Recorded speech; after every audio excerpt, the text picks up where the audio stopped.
Valentine's Day is supposed to be a day of love, but for one Connecticut graduate student, it was the worst day of her life. Before that fateful day, Tiana's life was full of promise. She had a good job, was studying what she loved, and had just celebrated her 25th birthday. If only she knew it was going to be her last. Tiana Angelique Notice was born on February 4, 1984, in Worcester, Massachusetts. Her dad is Alvin Notice and her mom is Kathy Lewis. The family eventually moved to Connecticut, where Alvin and Kathy separated, and Alvin got remarried to a woman named Veronica, who became Tiana's stepmother. Tiana also had 3 half-brothers, Tyrone, Tyrell, and Christian, and a stepsister named Natasha. Dad got remarried again later on in life to a woman named Connie, but no matter who was in Tiana's life, family meant the most to her. I'd like to tell you a little bit more about Tiana. Her favorite movie growing up was Willy Wonka and the Chocolate Factory. She also enjoyed eating at Panera Bread, which is one of my favorite restaurants as well, and the Cheesecake Factory. But her absolute go-to favorite, hands down, food was chicken and McDonald's small fries. She was affectionately called Toots by her mama, and her dream vacation would be a trip to Disney World. Faith and religion were very significant aspects of Tiana Notice's identity throughout her entire life. The Bible was her favorite book, and she enjoyed sharing biblical quotes and writing poetry. As a child, Tiana was creative and artistic. She enjoyed singing and performing, and she spent a lot of time singing in her church choir. With ambition and maturity beyond her years, Tiana actually completed her senior year simultaneously with her first year of college.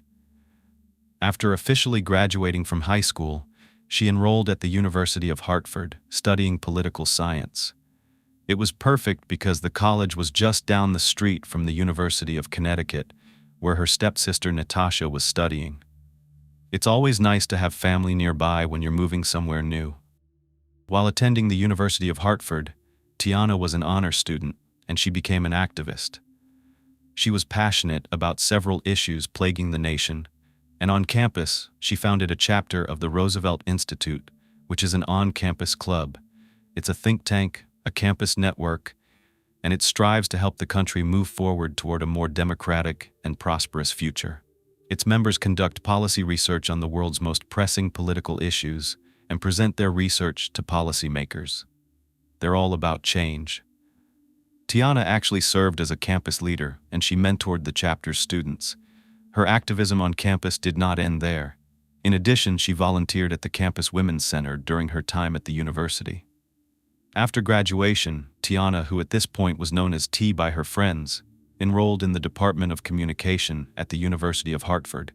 She was studying to get a master's degree in communication, public policy, and paralegal studies. She was also working part-time as a paralegal and was a member of the Legal Review in Connecticut, spending time doing pro bono work to help those who couldn't afford legal services. She won awards for her time and dedication to this cause, and her plans after graduation included a legal or political career, which made sense. Along with a law degree, Tiana's mom, Kathy, knew that she loved to argue, so becoming a lawyer was an obvious choice for her. Whenever she was a little girl, Tiana's mother told her, "You should go to law school because, no matter what, Tiana always had the last word." Her father, Alvin, wanted her to be anything she chose.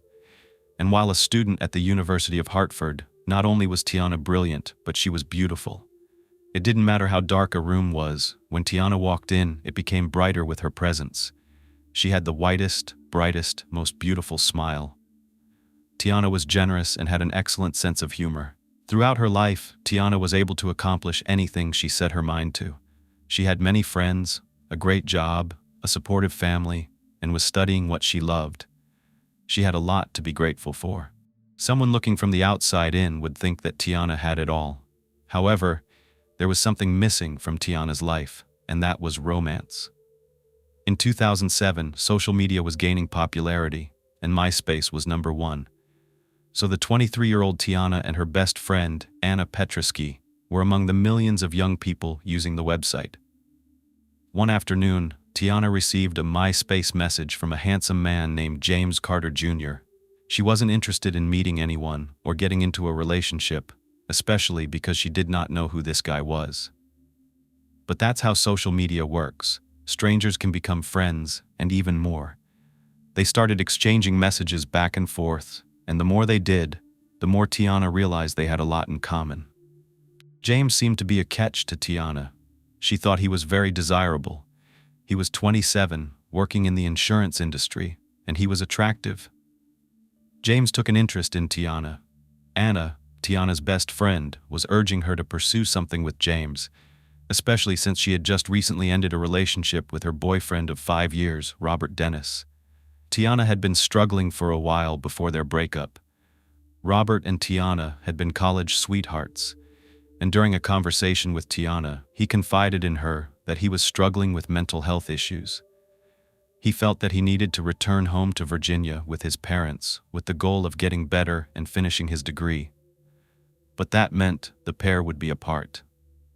Tiana was busy with grad school at the time, so she figured she would fill her time with that, but she was still heartbroken about the breakup. She had assumed that she would marry Robert one day, since Robert and Tiana had been in a relationship for so long and they were still so young. They decided it would probably be good to take a break and maybe date other people, hoping that someday, if their love was strong enough, they would be reunited. Even though Robert and Tiana were no longer in a romantic relationship, they remained close friends and checked up on each other regularly. But finally, Tiana gave in, and she decided to go on a date with James. The two of them met at a diner, and they hit it off right away. Tiana told Anna that she liked James a lot, and he was even nicer and more handsome in person than he was on MySpace. According to Tiana, James told her he was a college graduate, he owned a home, and he was a manager at Aetna, which is a major insurance company in the Hartford, Connecticut area. While James said that he had no children, he told Tiana he was definitely open to having them once he found the right girl to settle down with for life. This was exactly how Tiana felt as well. Over time, they became closer and closer, and they finally became a couple. They started seeing each other exclusively. James was devoted to his faith, and that's another thing that attracted Tiana, which was her top priority. James's willingness to worship with her and go to church with her made her really fall in love with him. Her friend Anna approved of this handsome man in her life and thought that he treated her really well. He was always providing in any way that he could. James's brother Brandon described him as funny, charismatic, good-natured, and more concerned about others than himself. Brandon said his brother did not need to go online to find a girlfriend because he basically had girls flocking to him. Women allegedly always wanted to date James, and Brandon was impressed by his brother's new girlfriend, Tiana. When he and his family were introduced to her, Brandon thought that she was beautiful, smart, driven, and unlike any other girl. James had dated everyone, and his family actually laughed when he brought Tiana home. "Yes, finally, you've got a normal one," they said. He must have brought home some pretty, interesting people before her. James was generous. He even added Tiana to his phone plan, and he would contribute to their expenses. He noticed one day that Tiana's car tires were worn down, and he offered to buy her new ones. At first, Tiana was uneasy about it. She didn't want someone else paying for the things she knew she should be working for. But he explained that he wanted to make sure she was safe when she was traveling a lot between grad school, her job, and home. It made sense to her, so she let him do it. He was a caring guy and her boyfriend at the time. But then he suddenly offered her something a little bit shocking. A proposal for her to stop working, stop going to grad school, and instead, she could stay home while he worked and supported them. Tiana's response was, absolutely not. She was driven, independent, and had goals. There was no way she was going to let a man just take care of her. She enjoyed what she did, and she wanted to follow her dreams. It was a very nice gesture, and she appreciated it a lot, but it just wasn't her thing. But just 6 months later, Tiana found out that James was keeping a huge secret from her, and this definitely put a strain on their relationship. Tiana discovered that James had lied about not having a child.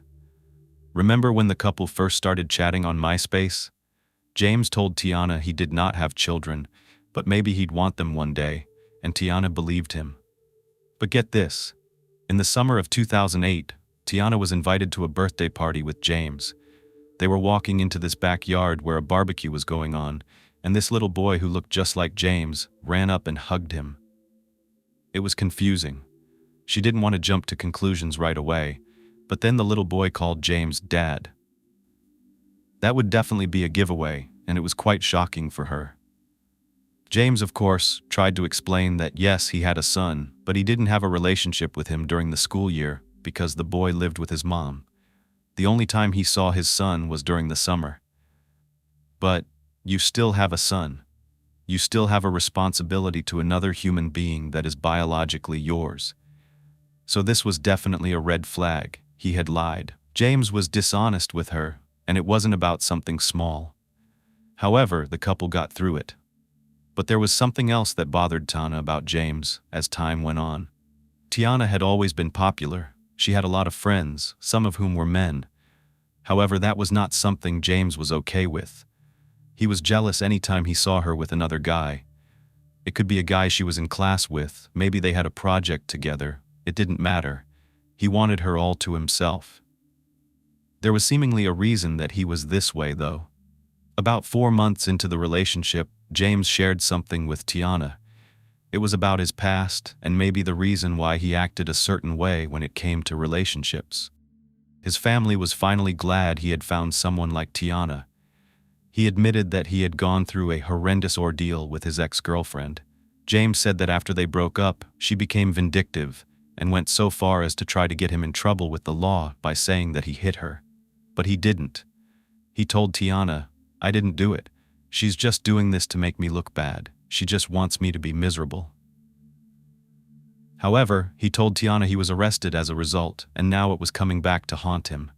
He had to face her in court. This was a lot to take in. Relationships can be tough, people can turn on you, and James had to deal with the consequences of all this. Eventually, he went to court and ended up losing the case. Essentially, the court didn't believe him. James was sad because now this meant he had to be away from Tiana. He had to surrender himself to jail for 5 months.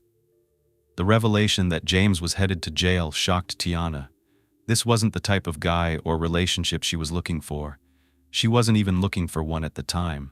Tiana felt like she never really knew James as a person, but she wanted to find out the truth. What happened between James and his ex-girlfriend? Something just didn't seem to be adding up.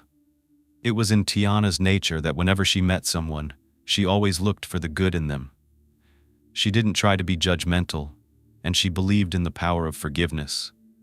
But Tiana wasn't stupid, and she definitely needed a break. She needed to reassess things. The lie about his son and now being incarcerated, Tiana just thought it was best that they eased up on the relationship during the time he was gone. She figured they could keep in touch, but they needed a break, which was easy because James wouldn't be around. He was behind bars. However, James didn't have anyone. He was locked up, and all he had was Tiana. So he would call her whenever he had free time to make phone calls. But sometimes Tiana wouldn't answer. She was trying to move on, but James wasn't.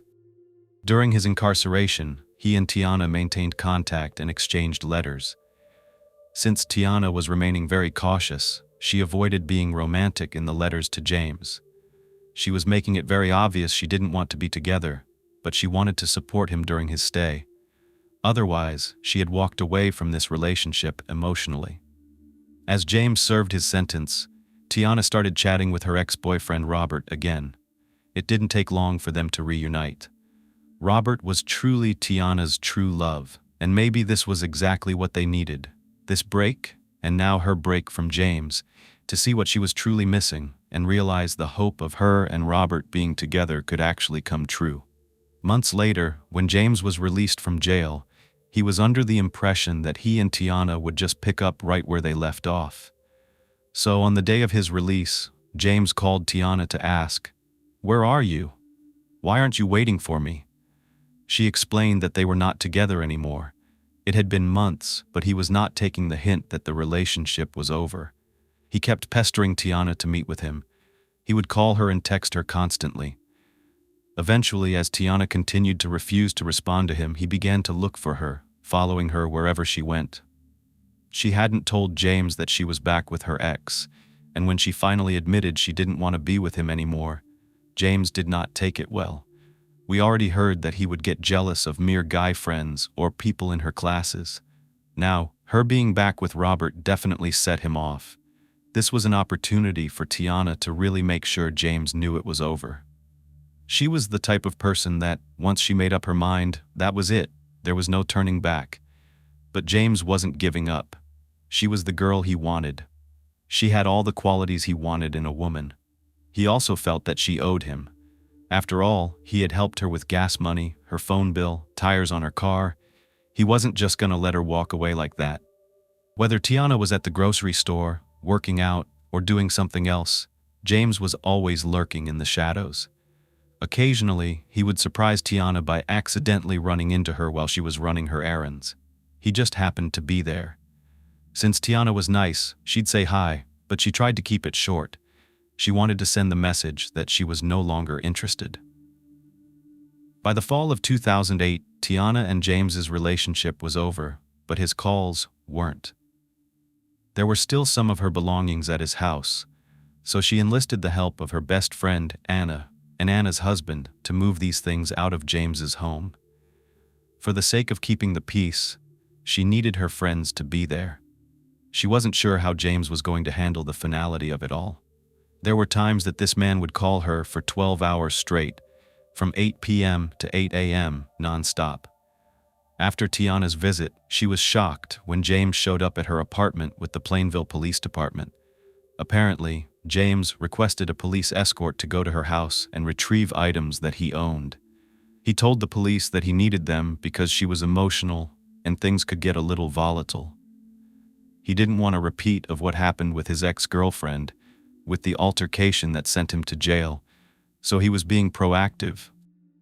James's arrival at Tiana's door, though, with this officer escorting him, wasn't well received, especially because when they walked up to Tiana and opened the door, he told Tiana in front of the officer, "Let's not make a scene."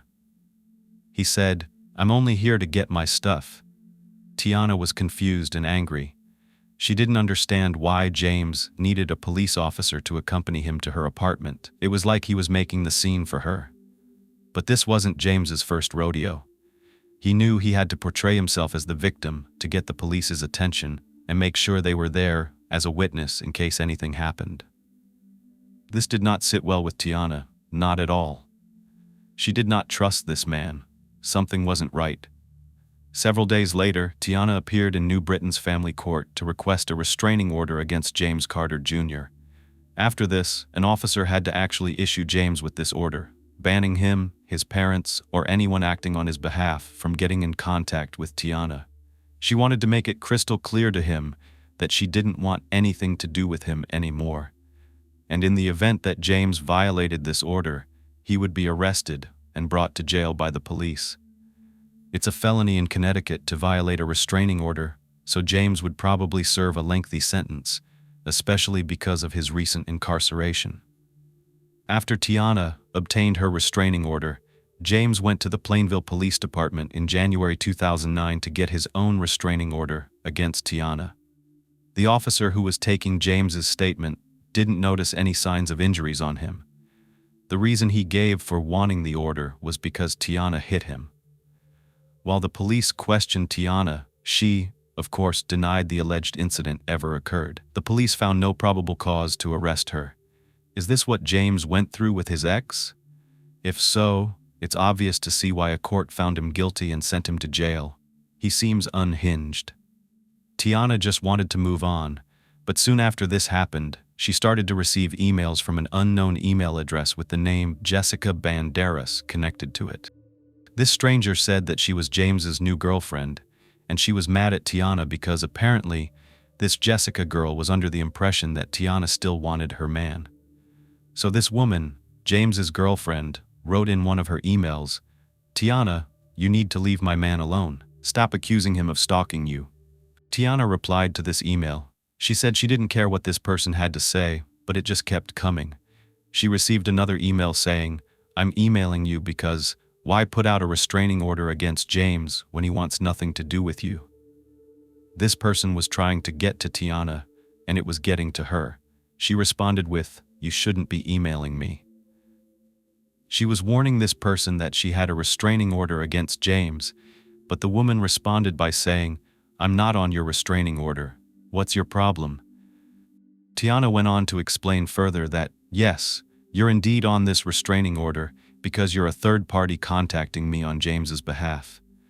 Well, Jessica didn't seem to like that response, and she wrote, "You will have nothing but bad luck, you hear me? Remember this email when karma finally bites you in the ass." Obviously, this was an attempt to intimidate and threaten Tiana, which worked because she was worried, paranoid even. 2 days later, she continued to receive these taunting emails from Jessica.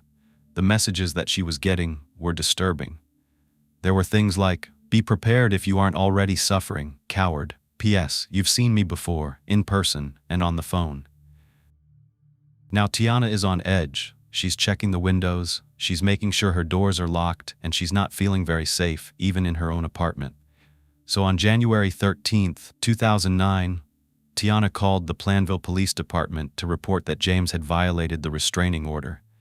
She explained how she was receiving these emails from this woman, who claimed to be James's new girlfriend, someone that Tiana had never heard of before. The officer told Tiana that they could make an arrest if she could prove that James actually had this girl send the message. Well, this is frustrating because Tiana's like, well, of course, who else would do this? It's him that's forcing this girl to write me messages, because I have no idea who this Jessica Banderas is.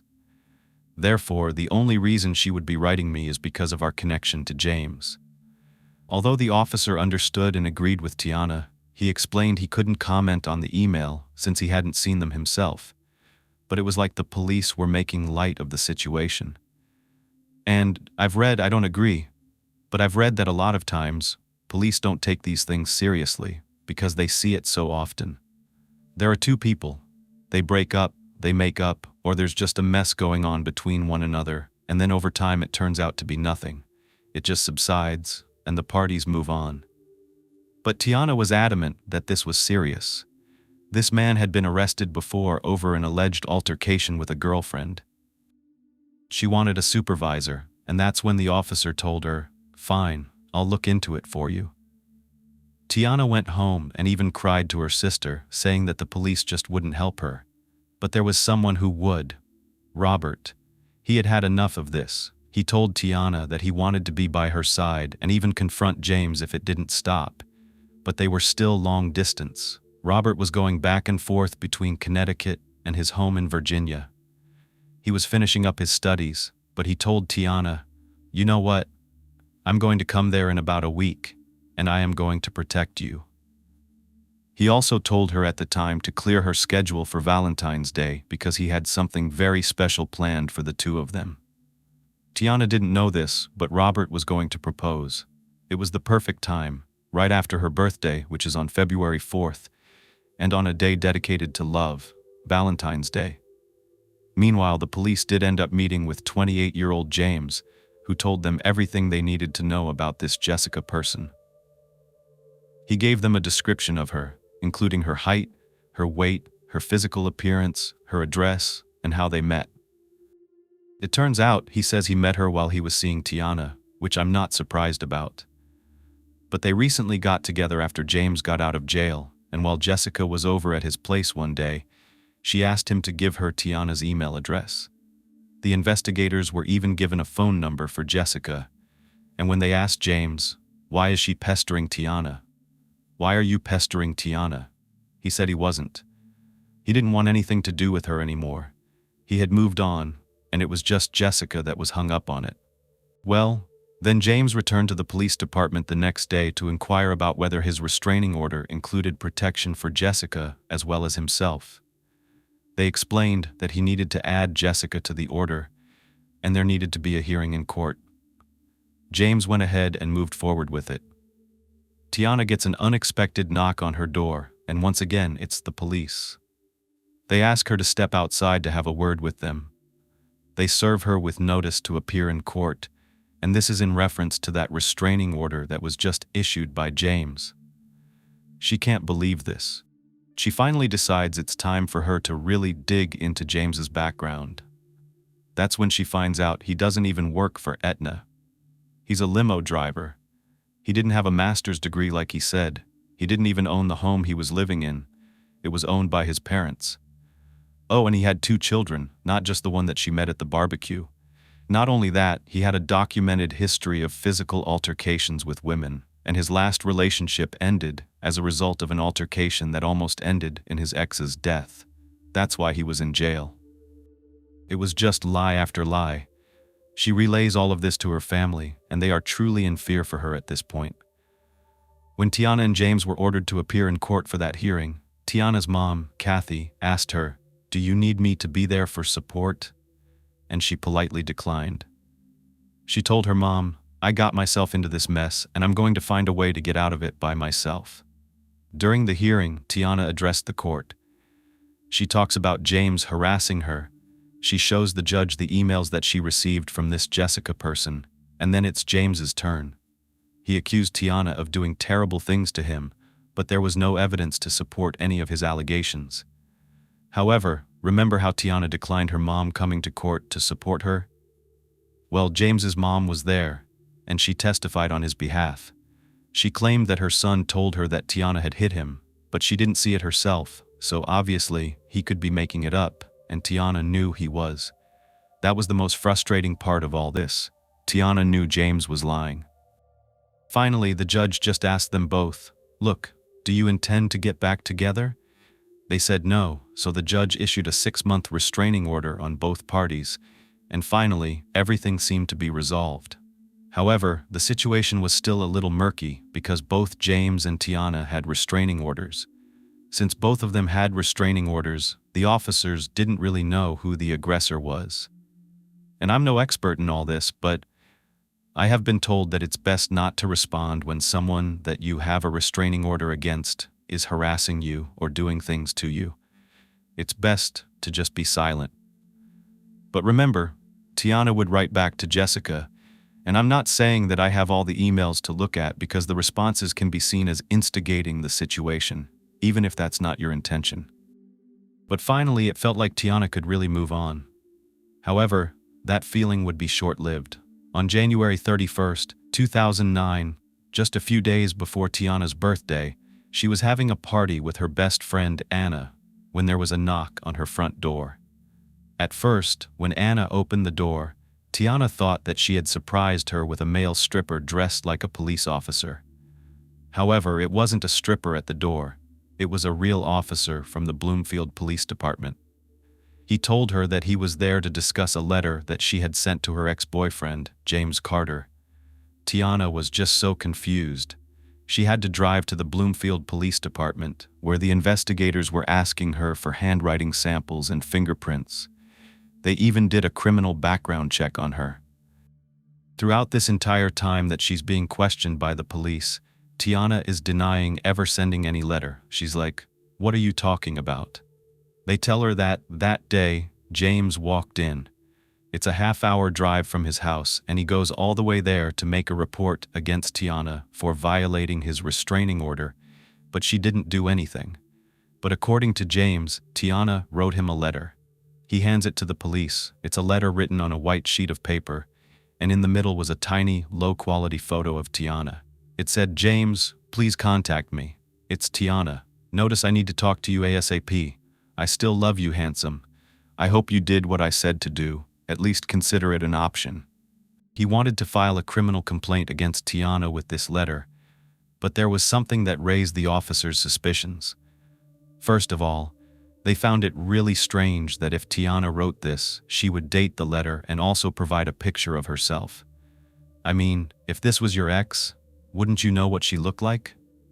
And she uses her full name. It's like he's trying to make a record. "Oh, this is Tiana, notice, here's the date, here's a picture of me, just so that you know who I am." Investigators examined the letter for fingerprints, and they called the number that's on this letter, and of course it does go to Tiana's phone, but at the time she didn't pick up. It was later in the day that they came to her door after they had been looking for her. As the investigators were processing this forensic evidence from the letter, Tiana explained to them that she was not involved with James, nor did she want to be. She and her boyfriend, Robert, were planning to get married. She just wanted this guy to stop bothering her. She didn't write that letter. Only a week later, on February 7th, 2009, Tiana's situation seemed to get worse. She walked outside her house and saw that her car tires had been completely slashed. In her gut, she knew who was responsible for this. She called the cops right away and explained, "My ex-boyfriend did this. I want him arrested." Even though this restraining order says that if James Carter violates it, he will go to jail, that's not what happened when Tiana reported him. Instead, the Plainville Police Department asked her to prove that the tires were slashed by James. Without concrete evidence, the investigators told her there was nothing they could do to help her. It blows my mind because what is the use of a restraining order if they don't do anything? But let's move on and hear what happens next. Now she is really concerned for her safety. She contacts her father, Alvin. He didn't even know the extent of what she was going through until that call. She didn't want to tell anyone. She didn't want to talk to her father about it because she feared that James would look him up, track him down, and maybe harm him. Tiana's dad, Alvin, was the deputy superintendent at the Massachusetts Department of Corrections. When he got this call from his daughter, he knew it was something bad. He was worried, and as fathers do, he wanted to protect her ASAP. So he installed a security camera inside her apartment and placed another one on the outside, facing the back parking lot. This is where all the parking spaces were, as there were 16 units in her building. Then there were some stairs that led up to Tiana's apartment door, and a sort of balcony that is out of our view right now in the back. He positioned the camera to be able to see right out to where you would park, and then come up those stairs to go to her apartment. He was hoping that whoever slashed her tires would come back, and then they would catch him on this camera. They could show the police the video, and they would arrest James once and for all. It was the day before Valentine's Day, 2009.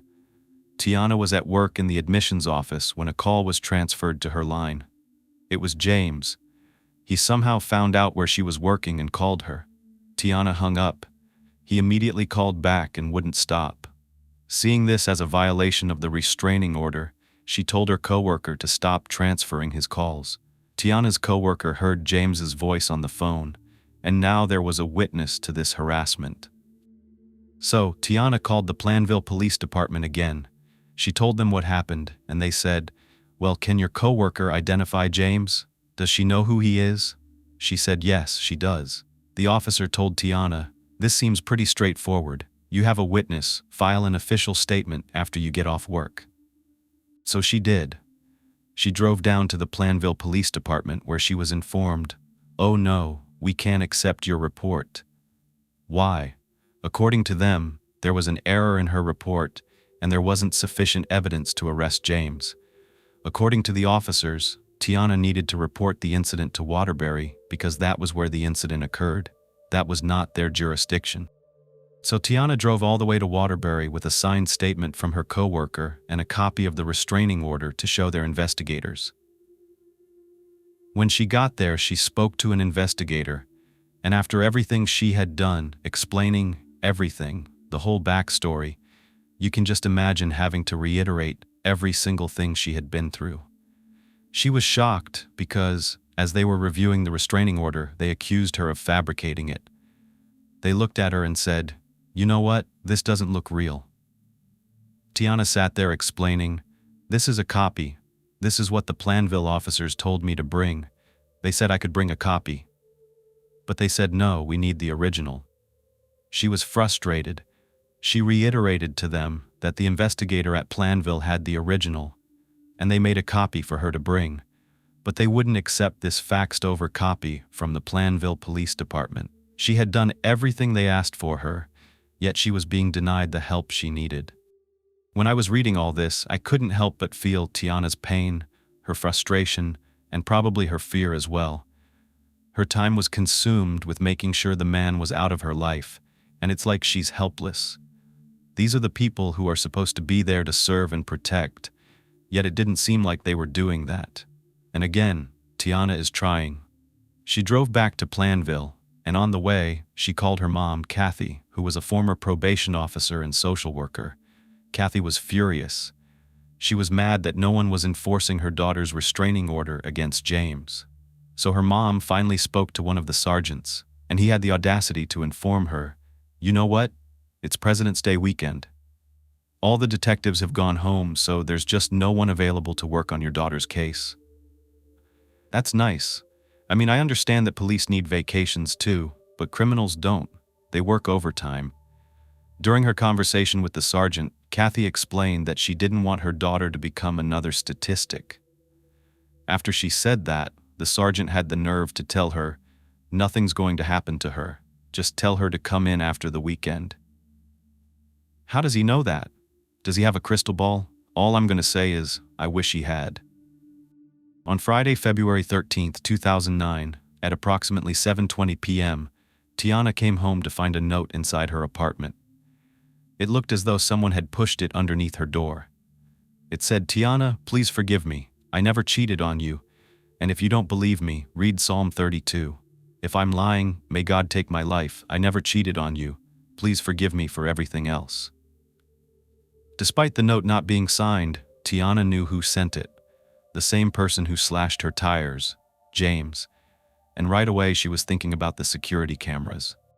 It was that moment that Tiana realized she's got him. Her father had just installed the surveillance system. The way the camera was set up, it would have captured James leaving the note. So finally, they've got him.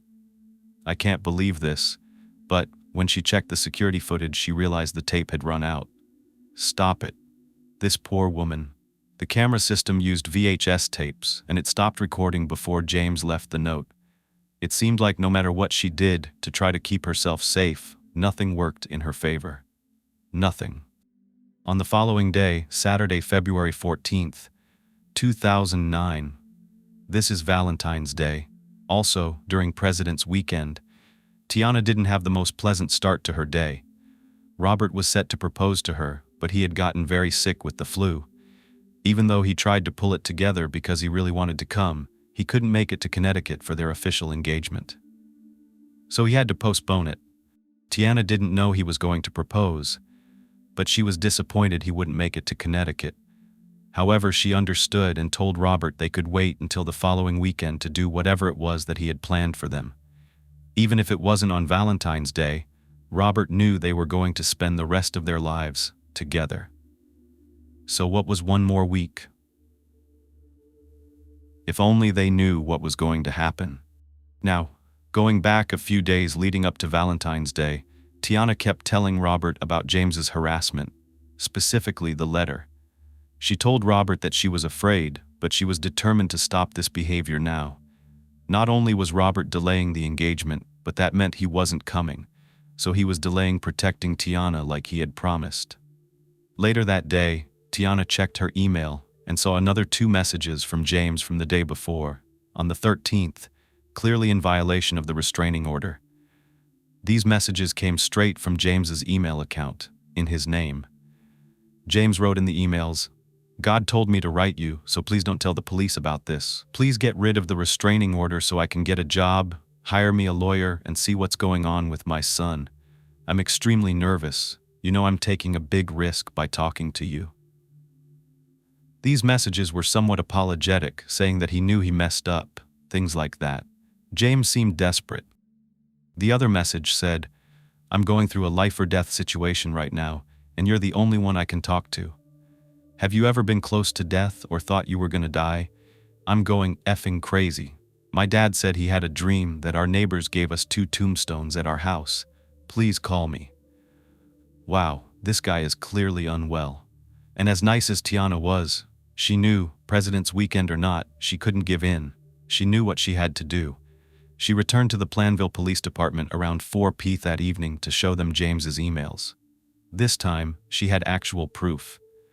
Officer Mark Connoy said that he could actually see the emails, and they were connected to James's email address. So things were finally coming together. He thought Tiana was telling the truth. He looked into the name Jessica Badass, and there was no information about her. They couldn't find anyone under that name. They ran the picture that James had provided to them through their system, and they found out it was a picture from Google. He just got it off the internet. The truth was Jessica didn't exist. James was the one writing these emails, pretending it was someone else. It was all another lie. Finally, Officer Connoy agreed that James was in violation of the order, and he would arrest him. Tiana was on the phone with Robert this whole time, while she was at the police station, and she informed him excitedly that the police were finally going to arrest James. When Tiana left the police station and returned to her car, she told Robert what a relief it was to finally be done with all this. Sadly, Tiana was unaware that the officer did not rush out to arrest James like he was supposed to. Instead, he called him. The officer called the man who had been harassing this poor woman, alerting him that they were aware of this email, tipping him off to their plans to move forward with his arrest. And as the officer spoke to James, he told him he wanted to talk to him about the emails that had been sent. James, of course, denied sending anything. He told the officer once again, "That's Jessica, not me." But the officer knew that was a lie. There's no Jessica. But according to James, Jessica had access to his email address, and it must have been Jessica who was in contact with Tiana, because he and Tiana have a restraining order against one another, and he's not allowed to send her anything. The officer informed James that they were going to have to investigate this further, and if it was found out that he had violated the restraining order, they were going to arrest him. It was just a matter of time. James told him, "I would never violate the restraining order. I know that there's a full restraining order, and I've moved on." End quote. Just 2 hours later, around 9:30 p.m., Tiana returned to her apartment. On her way home, she was on the phone with Robert, talking about life and how she couldn't wait to be his wife. Tiana had plans to sleep at her mom's that night because she was still in fear, but she needed to grab her laundry from her apartment. Like most college students, Tiana washed her clothes at her mom's house whenever she could. Here's the actual footage from the camera that her dad installed. Here she is with her car, pulling in. The security camera outside her apartment captured Tiana's return. She's walking up the stairs that lead to her door. She didn't know that she wasn't alone. Someone was waiting for her. Just 11 minutes later, the Plainville 911 dispatcher received a call. On the other end of the line, they could hear someone saying, "I'm bleeding to death." The woman on the phone gave her address. It was Tiana, and her voice faded as she kept repeating, "My ex-boyfriend stabbed me to death." Tiana's screams alerted her neighbor, who ran up to help her and caught a glimpse of a black police cruiser speeding away from the parking lot. The neighbor ran over and tried to assist Tiana, who was lying on the ground. Although she was still breathing, after a while, she wasn't able to speak anymore. The 911 operator just kept asking, "Are you okay?" But she didn't answer him. In a matter of minutes, an ambulance arrived outside Tiana's apartment. They rushed her to Hartford Hospital. One of Tiana's neighbors informed Tiana's mother that she had been attacked and was on her way to the hospital. While Tiana underwent emergency surgery, James Carter Jr. was on the run. Around midnight, Alvin Notice and Kathy Lewis arrived at Hartford Hospital. When Kathy told the receptionist at the desk who they were there to see, she saw the woman's face and knew that the news was going to be bad. The surgeon walked out of the operating room, pale. He pulled them aside and informed them that Tiana had lost a lot of blood. They did everything they could to help her.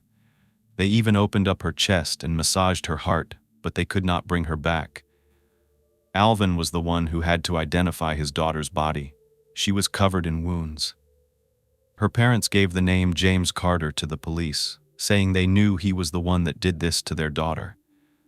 All they had to do was pull that security footage from Tiana's house, and they'd see it's true. The security footage did catch someone, Tiana clearly running before she had a chance to get to her door. Right after we see her head on camera, you can see someone else's head, but you can't see their face or their body as they're chasing after her. Tiana never made it inside her apartment. She fell on the porch deck behind the building, landing on her back, screaming for help. Those screams were captured on her security footage. But then, you can see this, a man running back across the screen. The camera did record the side of this man's head, but it wasn't clear. However, it was enough to match to one person that everyone suspected did this: James Carter. About an hour later, James was stopped by police and arrested on suspicion of murder. Tiana had been stabbed 18 times, and 2 of those wounds went straight to her heart. When people were being questioned about what they knew, James's brother, Brandon, told police that James had called him a number of times on the night of the murder, but he missed the calls. When he finally answered, James asked Brandon, who he lived with, if the cops had gotten there yet. Brandon was confused and asked why, and that's when Brandon's girlfriend overheard James say, "I stabbed T." Brandon could not believe it. He asked, "For what? Why?" The only thing he could think was that his brother had lost his mind. James was charged with Tiana's murder and violating the restraining order. In a statement following James Carter's arraignment, Alvin Notice said, "My goal is to bring light to females in general. She did everything right, and the system failed her." James's bail was set at $3 million. James had a history of violence. He was convicted of battery in Rhode Island in 2002. As word traveled about what happened to Tiana, the University of Hartford held a memorial service for her. It was at the Alumni Plaza, and Tiana's undergraduate advisor spoke at the service and said that she had an incredible spirit and a lot of tenacity. She really wanted to make a difference in the world. This video isn't over. I want to tell you more. But I found a poem that Tiana wrote back on August 24, 2008. It's called Chapter Closed, and I think it's about ending things with James and how she felt. Here's what she said. "Can't say I didn't see it coming. I prolonged the process long enough. Sometimes you want to give a man the benefit of the doubt to prove that he is who he says he is. I was disappointed, for all the words were lies, and his actions spoke louder. Let his emptiness comfort him. A night like the cement walls he became accustomed to. Let the words of foolish single men around him fill him with the knowledge to move forward. May he spend the rest of his nights knowing he drove a true love away. And I may live with the contentment of knowing that I had the final say, for there are no tears to shed, but tears of joy and escape from the drama that surrounds his past, present, and future. From the release of his temper, torture, threats, ego, jealousy, and insecurity. I smile for my curtain call, to have won and gained and lost nothing, nothing at all but a shallow companionship. For his house is empty and my life is full, for trouble surrounds him and karma will pay its respects. I pray he humble himself before the Lord and save the error of his ways. For sometimes I may let my tongue get the best of me, but my love never gets carried away. For I regained my strength when I walked out the door, regained independence by saying no more. An empty house in solitude is how he will spend his days, and I rest assured in knowing I'm beautiful, smart, and on my way." That's sad. She almost predicted her own death with that line about the curtain call, and I'm so sorry this happened to her. Later, her boyfriend Robert told authorities that Tiana and James were not really in a relationship. They only dated for a few months. However, James didn't see it that way, and he continued to contact Tiana. Their relationship wasn't even that serious, but James felt differently. Tiana did everything she was supposed to do. She changed her email address, her phone number, and everything, except move because she didn't want to give up the life that she had because of a man threatening her. She didn't want to give him what he wanted, but she definitely paid the ultimate price. In March of 2009, the court released documents related to Tiana's case, including the surveillance camera footage from the camera that her dad installed. Now, they await the trial. As I was doing my research, I came across an article from Helen Nubis from the Hartford Courant. She was comparing the media coverage of Tiana's murder to that of 21-year-old Johanna Emily Justin Jinich's murder. She was another victim of a crime involving stalking and harassment. Johanna was in her 3rd year of college. She went to Wesleyan University, also in Connecticut, at the time of her murder on May 6, 2009, which was just under 3 months after Tiana's. Johanna was shot to death at the school bookstore by her stalker, St. P. Morgan. Johanna had also filed complaints about the harassment, all the unwanted calls and emails that were being sent. Despite similar circumstances, Tiana's murder received less attention in the media than Johanna's. who was Caucasian. Helen pointed out that Johanna definitely deserved the attention she received, but asked why certain deaths are more significant than others. Or seemingly so, right? And we see this, we definitely do. I think one of the most recent cases was that of Gabby Petito. That one was highly publicized. I think it was one of the biggest ones I'd seen in a while. So, in Helen's article, she said that the lives and the deaths of women of color like Tiana barely get mentioned in the media, as opposed to murders of white women, which tend to receive much more coverage. As someone who researches cases, I have to say, when I do try to find information about a victim who is a person of color, I have a very hard time. I scour newspaper articles, go to the past, all the media, the news reports, and I can say it might be anecdotal, but I have a hard time finding those reports. And it might be because there isn't as much media coverage in those cases. An anti-domestic crimes rally was held outside the state capitol building in February of 2010 in memory of Tiana and other victims of these types of crimes. Love shouldn't hurt and leave the loser were among the signs that were carried in the crowd. Alvin organized this rally, and he worked with Connecticut lawmakers to tighten the laws regarding these situations. He spoke at local schools about domestic situations at home, and in one of these speeches, a child told Alvin he thought it was okay to hit women because his father beat his mom every night. And that's just sad. Other advocates, including Alvin Notice, held a press conference at the Legislative Office Building on April 31, 2009, to push several bills forward. As a result, a task force was formed to develop better ways to respond to domestic disputes in the state. There were 3 bills that were proposed, including one with GPS programs for high-risk offenders. In 2010, the Office of the Victim Advocate released a 28-page document, and it explained all of the problems and all the errors that were made leading up to Tiana's murder. The report made recommendations to the police department and the court on how to improve the safety and treatment of victims of domestic situations. Tell me what you think of this. These are some of the recommendations. As long as probable cause exists, make arrests without a warrant for people who violate no-contact orders. More training should be provided for police officers and judges on these domestic situations, and make sure judges have access to the criminal history of an alleged offender. I didn't read them all, but each of the recommendations listed in that document resulted from a misstep in Tiana's case. But the Plainville Police Chief, Matthew Catania, released a written statement after the release of this report. He said the department believes the individual Plainville police officers referenced in the report and the department as a whole acted in accord with sound judgment consistent with the prevailing law. What do you think? Following the death of his daughter, Alvin devoted all of his free time to installing cameras at the homes of women who are involved in domestic situations. Alvin installed these systems mainly to provide police with proof of violations of no-contact orders. By December 2010, Alvin's cameras helped arrest 2 offenders, one of whom was convicted in January of 2011. Alvin filed a wrongful death lawsuit against the Plainville, Waterbury, and Bloomfield police departments. The suit alleged that despite her pleas for help and the knowledge of the situation, police officers failed to arrest James Carter Jr. for violating the restraining order, despite their awareness of the problem. I can't wait to tell you how this turned out. On Valentine's Day 2011, the 2nd anniversary of Tiana's murder, a Hartford hair salon held a fundraiser called Know Your Self-Worth Expo. At this event, Dr. William Petit talked about his wife and 2 daughters' brutal murders in what became infamous as the Cheshire Murders.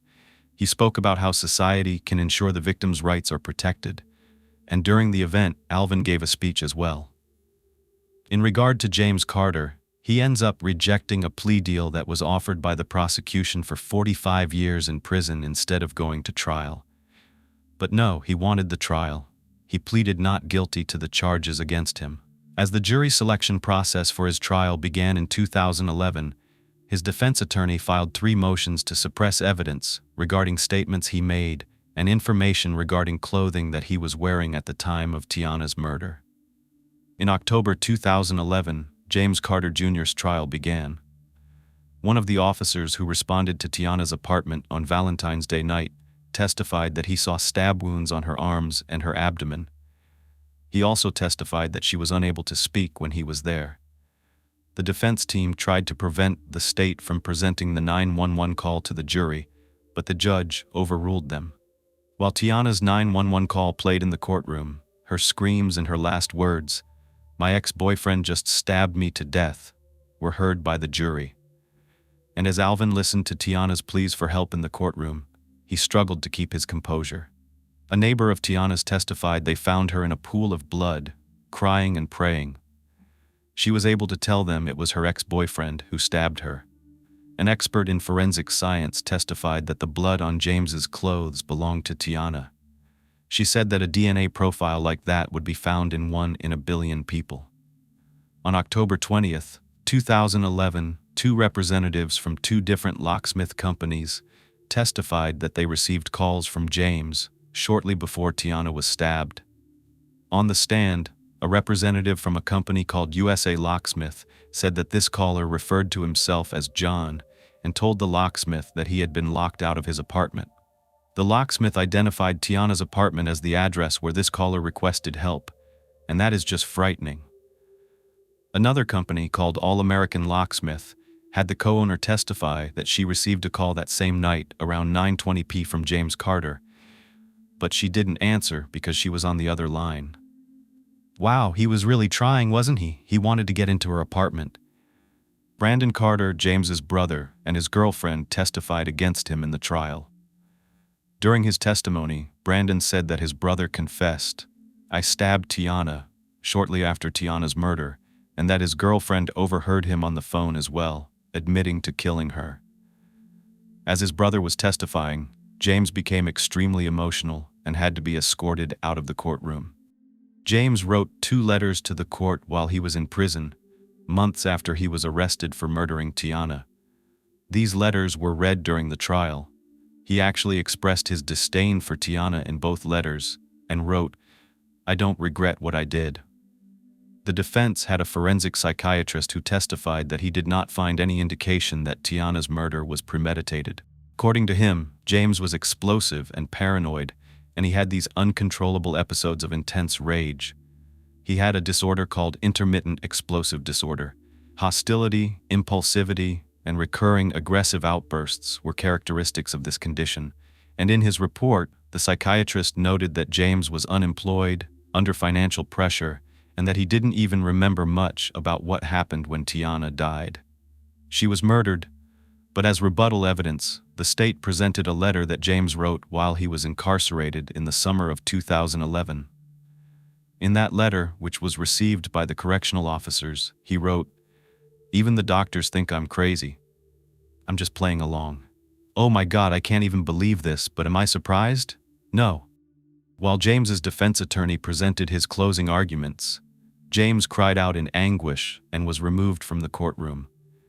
He chose to stay out for the remainder of the trial. The defense never argued that James killed Tiana. His defense was simply that he suffered from an extreme emotional disturbance and that they should convict him of manslaughter rather than first-degree murder. However, during the state's closing arguments, the prosecutor claimed that James had the oldest motive in the book.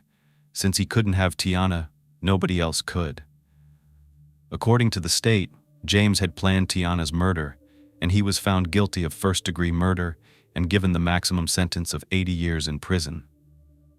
Since James refused to appear in court during his sentencing hearing, the judge scolded him, calling him a coward.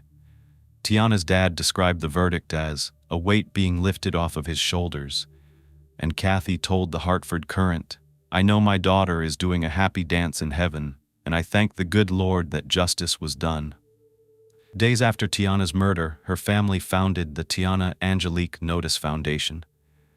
Because Tiana was such a kind, selfless, and giving person, her loved ones believed that she would have wanted them to do this in her honor.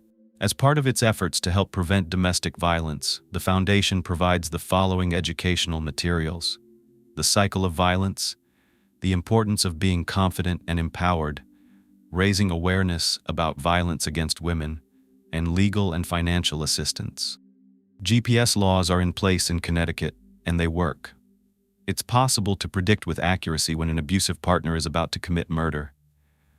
The most effective way to stop these crimes from happening is to use GPS tracking. Many states have laws allowing judges and police to order and enforce GPS tracking of abusers, and these laws have saved the lives of many women. Today, the Tiana Angelique Notice Foundation aims to educate policymakers, judges, and police departments on the benefits of GPS monitoring. Tiana had contacted the police over 33 times in the 6 weeks before her murder, reporting James for violating the restraining order. As long as she believed the police would protect her, she kept turning to them. Tiana took the necessary measures to protect herself, and she was failed by the system. Instead of arresting James, the police called him and told him that Tiana had betrayed him and that he might go back to jail. Despite how badly the police department dropped the ball, they wouldn't settle with Alvin Notice's civil lawsuit. Instead, they went to trial and made the wrong decision because a jury awarded Tiana's family $10 million. They also settled with the city of Plainville for another $2.6 million, and rightfully so. 6 different lives that collided in death, 6 different people connected by one heartless maniac. There were signs, but no one did anything to stop it. 6 different people going about their daily lives with no clue what was about to happen to them. They didn't know that they would all be connected in their death. The way that these events unfolded and what caused these heartbreaking murders is just shocking. It shows how this can really happen to anyone. In this case, we're talking about 6 victims, and I know, if you're a loyal viewer, you know how invested I am in each victim. With 6, I had to divide my time between all of them, making sure I tell you as much as I can about each of them, and doing my very best to paint a picture of who each and every one of these people were. Well, let's get started. Everyone in this case somehow ends up in Arizona by 2018, when their worlds collide. This is their story. First, I'd like to introduce you to Stephen Errol Pitt. He was born on March 12, 1959, to Dorothy and Mac Pitt. Stephen grew up in Southfield, Michigan. His mom was a stay-at-home mom, devoting all of her time to her children and the household, while his father worked as a school administrator and was very popular as an orchestra leader in the community. Stephen grew up with his brother Daryl and attended Southfield Lathrop High School. After he graduated, he was accepted into Michigan State University, where he officially became a Spartan, and he was proud of it. He truly embraced MSU's college culture, and he was a huge fan of all things related to the university, specifically MSU football and basketball. But there was another passion developing in Stephen. He had always been intrigued with the mind. He grew up reading books like The Hardy Boys, a series about 2 teenage brothers, Frank and Joe Hardy, who were amateur detectives trying to solve cases that were left unsolved by adults. It made sense that Stephen would relate, being one of 2 boys himself and growing up alongside his brother. Crime thrillers became his favorite, later graduating to watching Columbo and Ironside.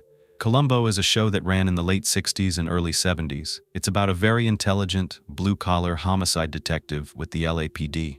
Ironside is another show that debuted around the same time, featuring former San Francisco PD Chief of Detectives Robert T. Ironside.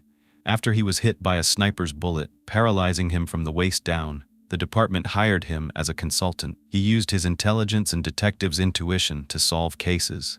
Remember this, because I can think of some very interesting links to the passion that Stephen developed over time, the shows he grew to love, and his ultimate demise. Stephen said he was increasingly drawn to the study of the criminal mind, and was attuned to human behavior, which is why he wanted to pursue a career in forensics.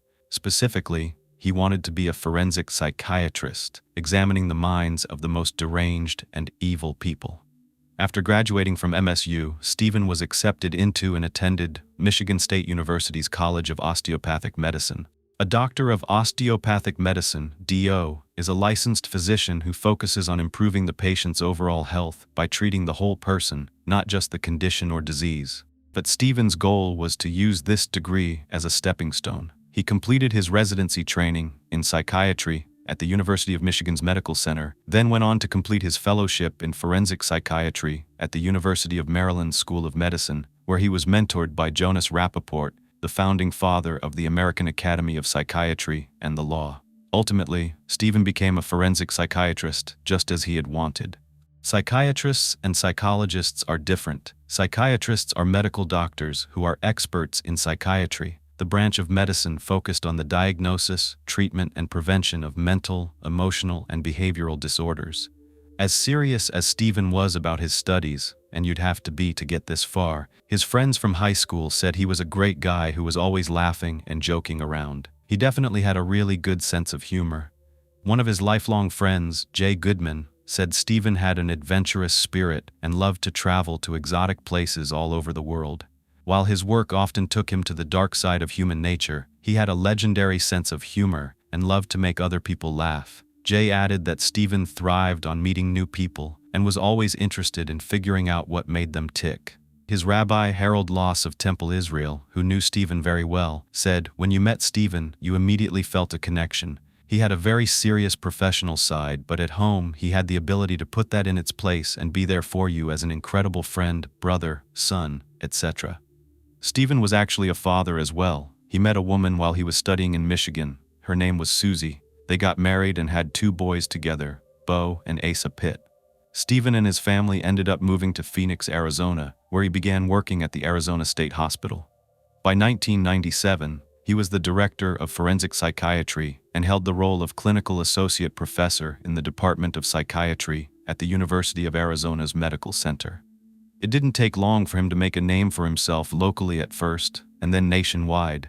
News outlets would come to him for opinions on local cases, like this one in 1997 of a 19-year-old girl named Mary Ann from Tucson, Arizona, who was convicted of drowning her newborn in a toilet after giving birth. Stephen, who was now Dr. Pitt, told the Arizona Daily Star in an interview regarding the teen's case that killing a newborn is a shocking and unthinkable act, but it's far from unusual. He said, "It's been happening for centuries. At first, I was confused by this," but he went on to mention how in ancient civilizations, children were regarded as omens from the gods. If they were born with physical defects, it was seen as a sign of punishment for their parents, and they would routinely sacrifice them to appease their suspicions. Dr. Pitt didn't believe there was a rise in cases like this, but a rise in public awareness due to the growing publicity of this type of case, sad as they are. That same year, Dr. Pitt consulted on another sad child's murder, a name you'll probably recognize, in a case that really put Dr. Pitt on the map, the John Bennett Ramsey case. If you haven't heard of it, there's too much to tell you here, but it's still considered unsolved. John Bennett was a child beauty queen growing up in Boulder, Colorado. She was only 6 years old when she was found dead in the basement of her home, a day after Christmas in 1996. It was about 7 hours after she was reported missing. She sustained a broken skull from a blow to the head and had been strangled. There was a garrote tied around her neck and a ransom note left behind. This case garnered national attention, and in February of 1997, Boulder County Police and the District Attorney's Office hired Dr. Pitt as a key consultant on this case. Dr. Pitt's specialty was helping law enforcement officers get inside the minds of killers. Tom Wickman, one of the lead detectives investigating the John Bennett Ramsey murder, said that Dr. Pitt worked tirelessly to help them. After the Ramsey case, Dr. Pitt went on to start his own consulting firm called Stephen Pitt & Associates, using the John Bennett Ramsey case as a catapult to work on other high-profile cases. He also spent a lot of time assisting the local Phoenix Police Department in the homicide and missing persons units. As he got involved in more and more cases, he was frequently called upon to testify in court as an expert in forensic psychiatry in a number of jurisdictions throughout the U.S. Sometimes he would be hired by the government for the prosecution on criminal cases, but other times he was hired by the defense. It was the same when he was dealing with civil matters in court. Either plaintiffs or defendants' attorneys would hire him. What he cared about most was justice, and he didn't pick sides per se. Peter Ware, Jefferson County District Attorney, frequently consulted Dr. Pitt in cases where the mental condition of a suspect was thought to play a role in the case. Dr. Pitt would review thousands of pages of notes and interviews before offering his opinion. Ware said that Dr. Pitt was known for his objectivity. He said, "I think Dr. Pitt felt a responsibility to get it right. He wanted to be fair to the accusers and to the victims and the system." I think it's fair to say that Dr. Pitt was brilliant. He was truly the perfect person for the job, and that's why he ended up being hired in 1999 as the advisor to the Jefferson County District Attorney's Office regarding the Columbine High School tragedy and the director of the Columbine Psychiatric Autopsy Project thereafter. Columbine was one of the first highly publicized school shootings. It happened on April 20th, 1999. The perpetrators were 12th grade students Eric Harris and Dylan Klebold, who murdered 12 students and one teacher. 21 additional people were injured by gunshots, and there was also gunfire exchange between Eric, Dylan, and the police. Another 3 people were injured just trying to escape. At the time, it was the deadliest mass shooting at a high school in U.S. history, until it was surpassed a few years ago by the Stoneman Douglas High School shooting in Florida on Valentine's Day, February 2018, where 17 people were killed by 19-year-old Nicholas Cruz. Columbine is still the deadliest mass shooting in the state of Colorado, and let's hope there isn't another one, but sadly, they just keep happening. I mentioned Dr. Pitt was the director of the Columbine Psychiatric Autopsy Project following the shootings. This project involved conducting a psychiatric autopsy of the Columbine killers, who were now dead, Eric and Dylan, to get into their minds so that a profile could be created of school shooters. Signs could be recognized early to hopefully prevent these horrific acts. In 2004, Dr. Pitt served as a consulting expert to the Eagle County, Colorado District Attorney's Office in People v. Kobe Bryant. This was the case where Kobe was accused of forcing himself on a 19-year-old waitress working at a resort. About a year later, Dr. Pitt was a member of the Phoenix Police Department's Baseline Killer Task Force. He helped piece together evidence in a string of 9 murders and 84 felony crimes over a 10-month period by a man they dubbed the Baseline Killer in Phoenix, Arizona. On September 4, 2006, Mark Gaudo was arrested in connection with an attack on 2 sisters. This attack was linked to the Baseline Killer investigation. One of the sisters was visibly pregnant at the time, and they were both violated in a very indecent way in a Phoenix park. This happened on September 20, 2005. The Baseline Killer was linked to this attack with DNA evidence that was collected at the time of the crime. He was later convicted, and on December 14, 2007, he was sentenced to 438 years in prison for the sexually related crimes. On November 30, 2011, a Phoenix jury sentenced him to death on the murder charges. Because Dr. Pitt worked on all these cases, he garnered a national reputation for his work in conducting psychiatric forensic evaluations, particularly regarding the innovations he pioneered. He was the first to use videotaped interviews in his forensic evaluations. This approach made him stand out in his field. By incorporating this visual element in his testimonies, Dr. Pitt provided an accurate picture of the events and was able to explain complex concepts in an easy-to-understand way. His reports were so well crafted that they became the gold standard for forensic evaluations. Dr. Stephen Pitt testified and consulted on forensic psychiatry topics on a variety of criminal cases and achieved international visibility. His website stated that his areas of expertise include but are not limited to mental states at the time of the offense, competency to stand trial, murder for hire, wrongful termination, domestic crimes, violence risk assessments, arson, officer-involved shootings, school violence, employment discrimination. The list goes on, including spree murders and mass murders. He co-authored numerous journal articles and book chapters, and his expert opinions have appeared in a wide range of print and broadcast media. If you look back, you'll be able to find him on so many TV shows, being interviewed and giving his expert opinion. He's been on CNN, Dateline, NBC, Fox, ABC News. The list goes on. There's a lot. Needless to say at this point, because you've just heard me say so much, Dr. Pitt was very well known. He was internationally renowned as a forensic psychiatrist, but all the while, Dr. Pitt still worked locally as a consultant on many different cases where attorneys would need his help, either evaluating a client or someone on the other side. Local law firms would still call on Dr. Stephen Pitt to provide court-ordered psychiatric evaluations. However, as his career moved forward, the relationship between Stephen and Susie didn't last, and they ended up splitting up. But Stephen maintained a very close relationship with his 2 sons. Family meant a lot to him. I know I've told you a lot about Dr. Pitt's professional life, but what about who he was as a person outside of his career? Who was Stephen, or as people close to him called him, Steve? What was Steve like? Well, by 2002, Natalie Collins, who was just starting her career as a lawyer, met Steve when she was working on a medical malpractice case. She said he wasn't like anyone she had ever met in her life. She described him as very intellectually honest. You always got his opinion whether you wanted it or not, but he was always fair. The two hit it off right away, but it wasn't until a few years later when Steve bumped into Natalie again that he asked her out for a date, for lunch. Well, that lunch turned into hours and hours of talking and connecting. They couldn't get enough of one another, and Natalie was smitten. Apparently so was Steve.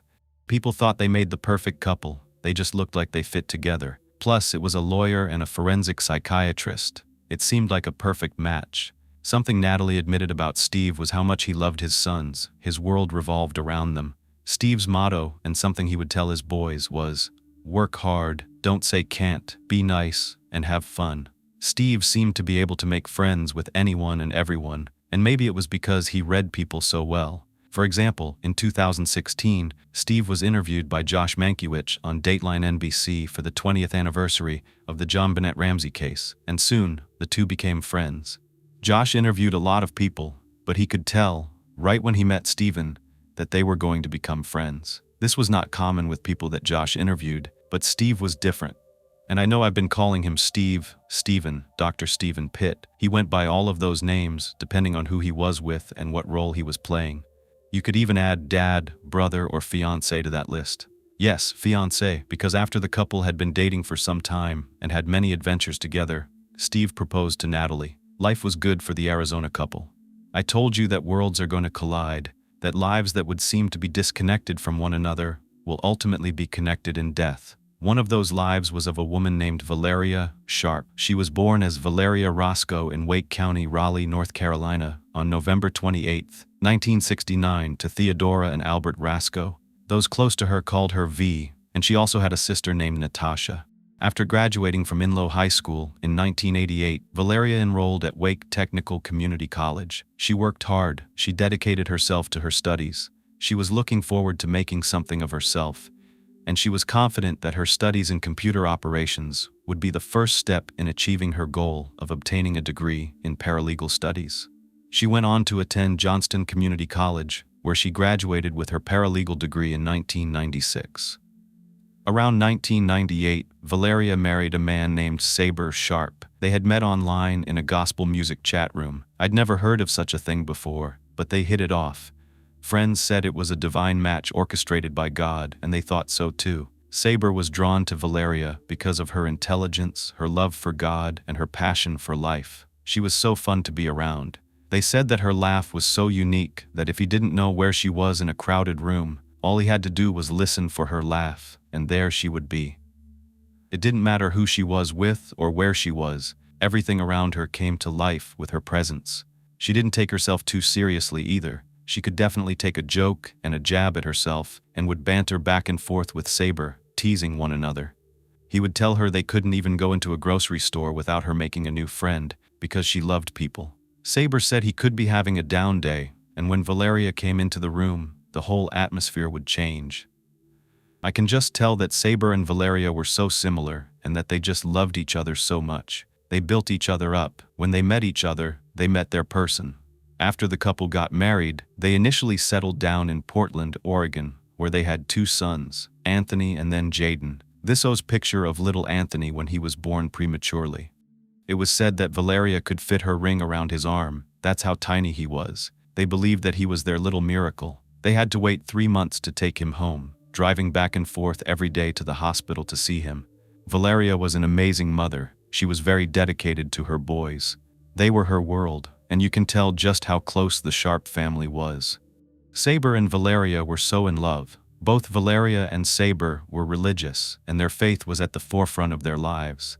They were very committed churchgoers and attended St. John's All Nations Church in Portland, often sharing the church events to their Facebook page so that others could join in. They did so much together. They loved to travel and would often bring along their sons and Valeria's father, Albert, as well. They took trips all over, often posing with a sign that says, "You should be here." It seemed like a fun way to rub it in everyone's face that they were on vacation while others were stuck at home. However, I found out that it's actually a little side gig, an MLM called Dream Trips, also known as World Ventures.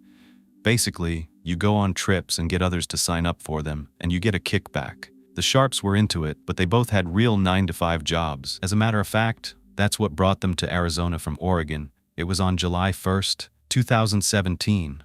According to Saber's Facebook, he got a job promotion at Granger. It's a Fortune 500 industrial supply company, and Saber was very proud of his career. He was always posting about upcoming openings in case any of his friends were interested in working for the company as well. When they made their move to Arizona, Valeria quickly looked for paralegal jobs in the area. She had been working in the legal field since 1992, and she had just resigned from the last law firm she worked at for over 8 years. Valeria was very experienced, and with her background and expertise in the legal system, she was ultimately hired by a law firm specializing in family law. The firm is called Burt Feldman and Grenier in Scottsdale, Arizona. This is quite an accomplishment because this firm had an outstanding reputation in the community. The law firm's website states that the 3 attorneys, Sandra Burt, Elizabeth Feldman, and Mary Kay Grenier, have a combined experience of over 70 years. They've sat on numerous family law and Arizona state bar committees, and they welcomed Valeria as their newest member to their strong, committed legal team. Family law, we've all heard of it before. It focuses on things like divorce, child custody, property division, legal separation, and anything relating to relationships and family. Valeria worked alongside attorney Elizabeth Feldman, the daughter of Arizona State Supreme Court Judge Stanley Feldman.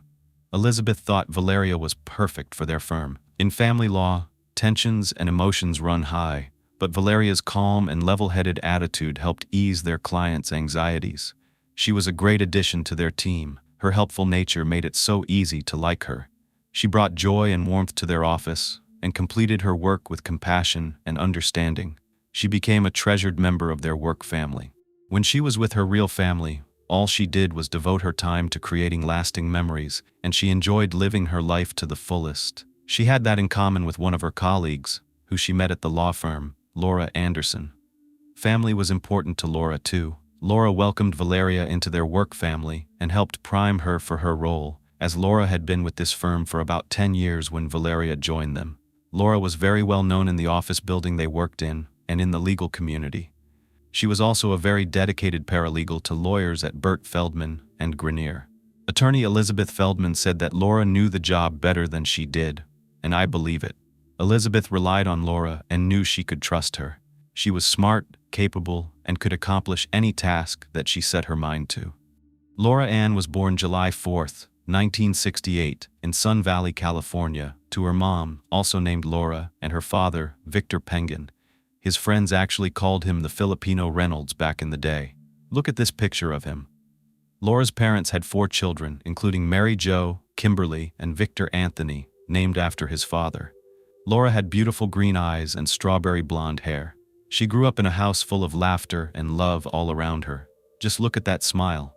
By high school, the family was living in Washington. Laura's father was in aerospace engineering, and his job took them to different states. Laura attended Sumner High School in Sumner, Washington, and she looked like she was one of the cool kids for sure. Just look at her locker, her hair, the sunglasses. It was the early 80s, and Laura's style was definitely on point. For her 16th birthday, her family got her a cake that was shaped like a movie marquee, and it said, "Now showing, Laura turned 16.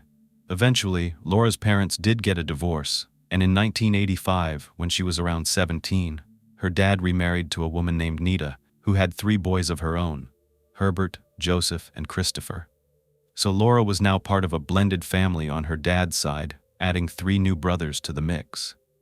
After graduation, Laura got married, and I couldn't find too much information about Mr. Marshall. But by the time Laura was 22, she gave birth to her first daughter, Ashley, and by 1996, the couple was welcoming their second daughter, Kayla. At some point, the family moved to Arizona, where Laura got the job as a paralegal at Burt Feldman and Grenier law firm in 2005.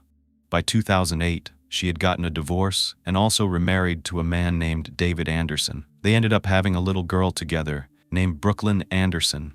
By 2017, Laura was working alongside Valeria Sharp at the law firm, assisting her by showing her the ropes and welcoming her into the law firm family.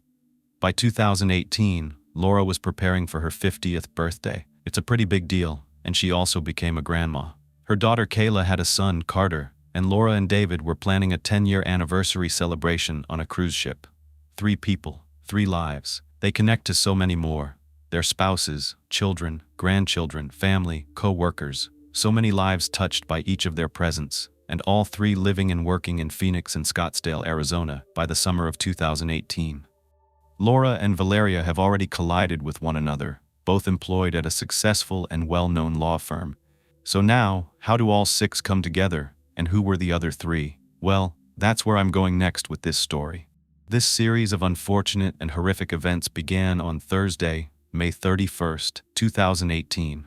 That morning, Dr. Stephen Pitt said goodbye to his fiancée, Natalie, and he headed out to his office, located at Caroline Commons, a professional building where Dr. Pitt had his consulting firm in Phoenix, Arizona. The couple had made plans to meet for dinner at a nearby restaurant after work, so by 5:18, Natalie texted Steve and asked him if he was on his way to meet her. He texted back with, 10 minutes max, I'll see you there. It wasn't like Steve to be late. Okay, maybe a few minutes, maybe 10 minutes max like he said, but when about a half an hour went by and Natalie was still waiting for him, with no word from him after calling and texting him, she got worried.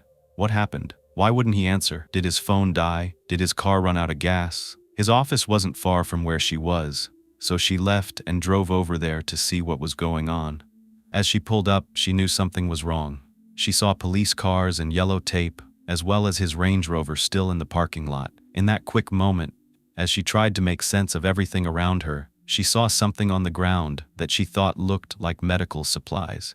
She thought, okay, maybe he had a medical emergency, like a heart attack, and maybe they're working on him.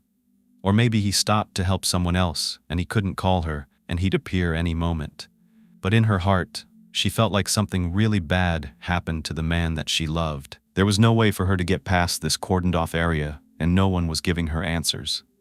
After a little while, she could tell this was really serious, and she was desperate to know whether Stephen was okay.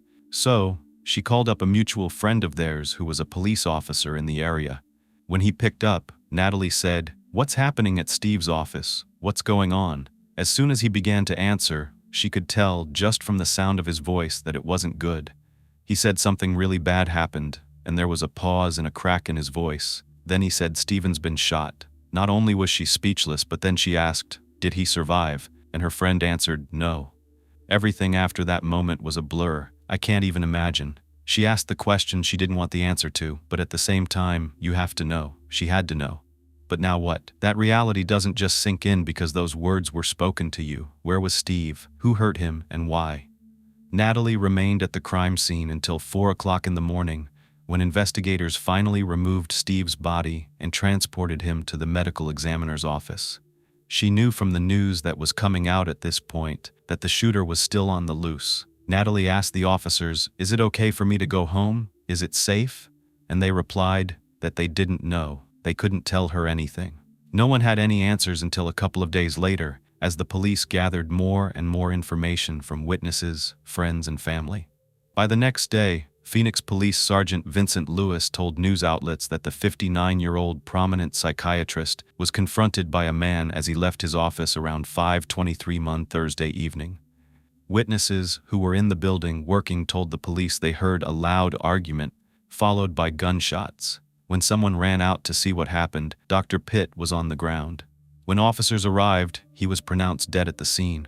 They were able to gather a DNA sample from one of the shell casings left behind. I thought this was incredible. The state crime lab used a 4-step process to extract DNA from these bullet casings. This process included breaking open the bullet casings to expose the primer, purifying the DNA, amplifying it, and finally analyzing it. Because of the sophisticated technique, DNA can be obtained from items that were usually too degraded for extraction. Unfortunately, there was no match in CODIS. However, there was one witness that was able to catch a glimpse of the shooter as they fled from the area. He was described as a Caucasian white adult male with a round face, big bags under his eyes. He was bald and wearing a dark-colored hat with a short brim. This witness sat down with the sketch artist to describe this person in as much detail as possible, and they created a composite. They then distributed this in the news, and here is what it looked like. He definitely doesn't look happy. He looks miserable.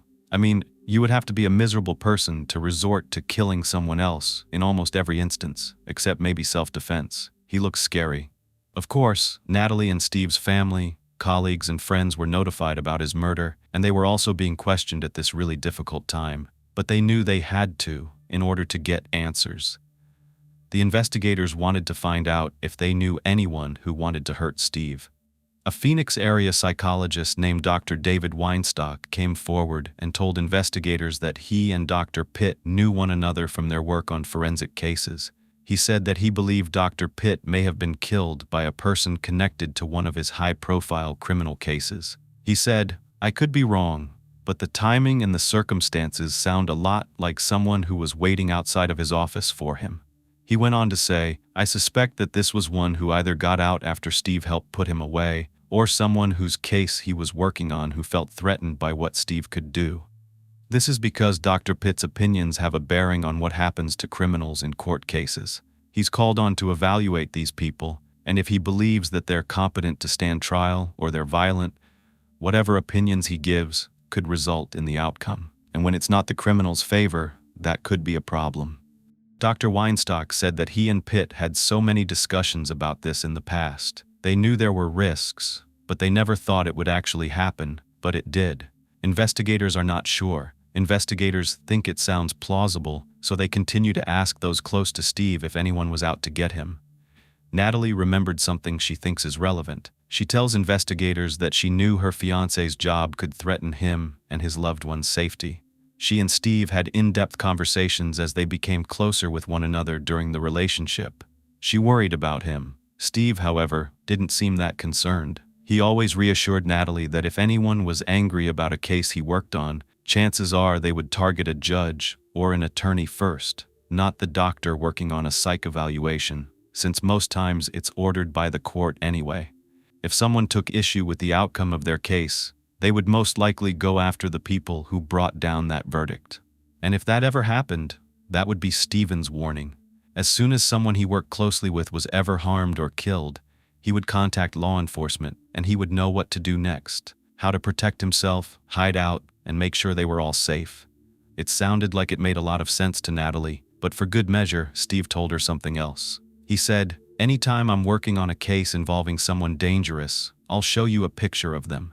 If you ever see them anywhere near you, call 911 immediately." And he followed through with this over the years, showing her pictures of every single one. So they showed Natalie the composite sketch. The problem is, she did not recognize the man as someone Steve had warned her about. He didn't look familiar to her. So then investigators decided to do something else.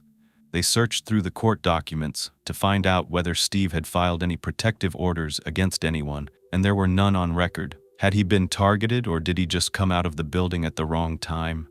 Many other people worked there, and people would rent out offices in this building. It's not just his firm located there. Many of the other professionals were wondering if it could have been them that the killer was after.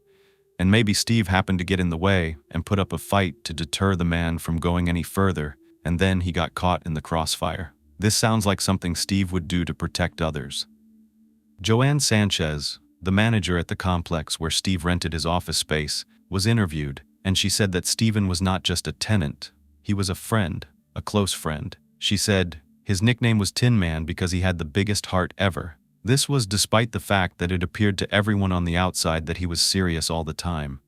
Joanne would bring donuts to the building every Friday, and she knew that Steve loved chocolate-glazed donuts, so she would get one for him and set it aside every single week. She was sad the week that Steve was killed when she was placing that box of donuts at the front desk, knowing that she didn't even purchase his favorite one because he was no longer with them. And that hit me. It's the little things that have a big impact sometimes. Lives were changed forever, and dare I say forensics was changed forever as well because of the ripple effects that Dr. Pitt's murder caused in the legal community. This man was so innovative, he had so much going on, and he was such a value to so many cases. Who knows what he could have done to help solve so many other crimes and put criminals where they belong. Yvette Siegel, who worked as a licensed clinical social worker in the same building, said, "Dr. Pitt had such a presence that everyone in the building knew him. It's such a loss for his professional community, the forensic community, his family, and for me personally. His loss devastated so many people that Natalie and his children felt it the most. They had planned so much together, and now all of those dreams were shattered. 2 boys were left without a father, Natalie without the love of her life in the middle of planning their wedding. Now she's planning a funeral. Someone else was feeling this loss in a major way. someone who's used to hearing about murders because he reports on them. Josh Mangowitz from NBC. I talked about him in the beginning. He interviews a lot of people on Dateline shows.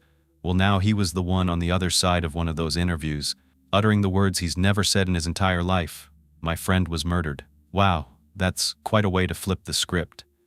Josh said, I've lost people that I've cared about before. We all have. In my case, I've seen friends and family members taken by cancer, automobile accidents, and plane crashes. But I've never before said the words, my friend was murdered, and it still sounds strange coming out of my mouth. Josh said that maybe it shouldn't come as such a surprise with the amount of emergency coverage. It was only a matter of time before it became personal, and that scares me. So many times people say they never thought it would reach them personally, until it does. But to think that Josh could have actually imagined this day coming gives me chills. Now, Josh understood more than ever before what the families and loved ones of the victims felt when they were being interviewed by him. Josh said, in particular, when they tell him, things like this are the kind of thing that happens not to me but to someone else. Well, that's exactly what this felt like. He said he was on his way to a wedding when someone from his office gave him a call to give him the terrible news. He almost drove his car off the side of the road when he heard it. Josh had just seen Steve a week before out in LA. Steve was visiting, and he was helping his friend with an art exhibit. He was in great spirits, laughing, having a great time. Josh didn't even think, oh, I should take a selfie with him or something like that, because he saw Natalie all the time and they were planning their wedding. He knew he would see them again, but he won't see Steve again. That realization is hard to accept. Josh knew that he would be the one covering Steve's story once the pieces were all put together, and that was not a pleasant feeling. But he knew that this was not a story that he could pass on to another reporter. There was just no way. But it needed to be solved first. Who was this man that callously took his friend's life? Josh is the news, and because of how many people knew Steve, the news traveled really fast.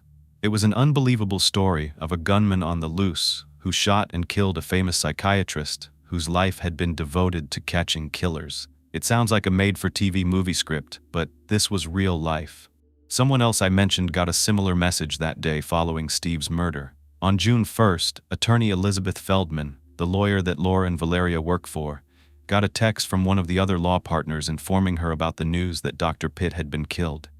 Elizabeth was shocked, like so many other people in the legal community and beyond. She knew Dr. Pitt. Her firm was in the area, and they'd used his evaluation services in the past. He was such a fixture in the industry, she couldn't believe he was dead. But before she had time to really process any of it, she got another text message from her law firm. It was around 2:30 in the afternoon, and it said, something happened near our law office. Elizabeth had no idea what was going on. All she knew was that police were on the street outside the building where her office was located. She had been there earlier that day, but she had just come back from a business trip in San Diego. So, she left work early because she wanted to spend some time with her young daughter that weekend. Well, it wasn't long before her phone rang. It was a detective with the Scottsdale Police Department informing her she needed to come down there as fast as she could, so she was racing back to see what was going on. Unbeknownst to her, shortly after Elizabeth left her law office, a 911 call came into the Scottsdale Police Department. Several calls, actually. Those calls now from a man named David. David gave to the dispatcher in his words. He described the person in distress as a heavy, black woman in her 30s. And then another call came in. This time it was from the driver of that limo bus that the 911 caller was talking about. He said it was parked outside. Well, that driver was a woman who escorted people around in one of those limo-style buses, vans, that type of thing. They're sometimes used for parties, people rent them out for field trips and events and things like that. Here's the exact location where it was parked. Outside, the driver was parked on the street in front of a business complex with about 20 people inside when she was startled by the sound of a bang on the driver's side of her vehicle. Apparently, a woman was in distress. She came out running to the limo bus, bleeding from the head and her face, and she tried to get help from the driver, but she ended up falling to the ground as the driver spoke. She sounded panicked and stated that she believed the woman was going to die.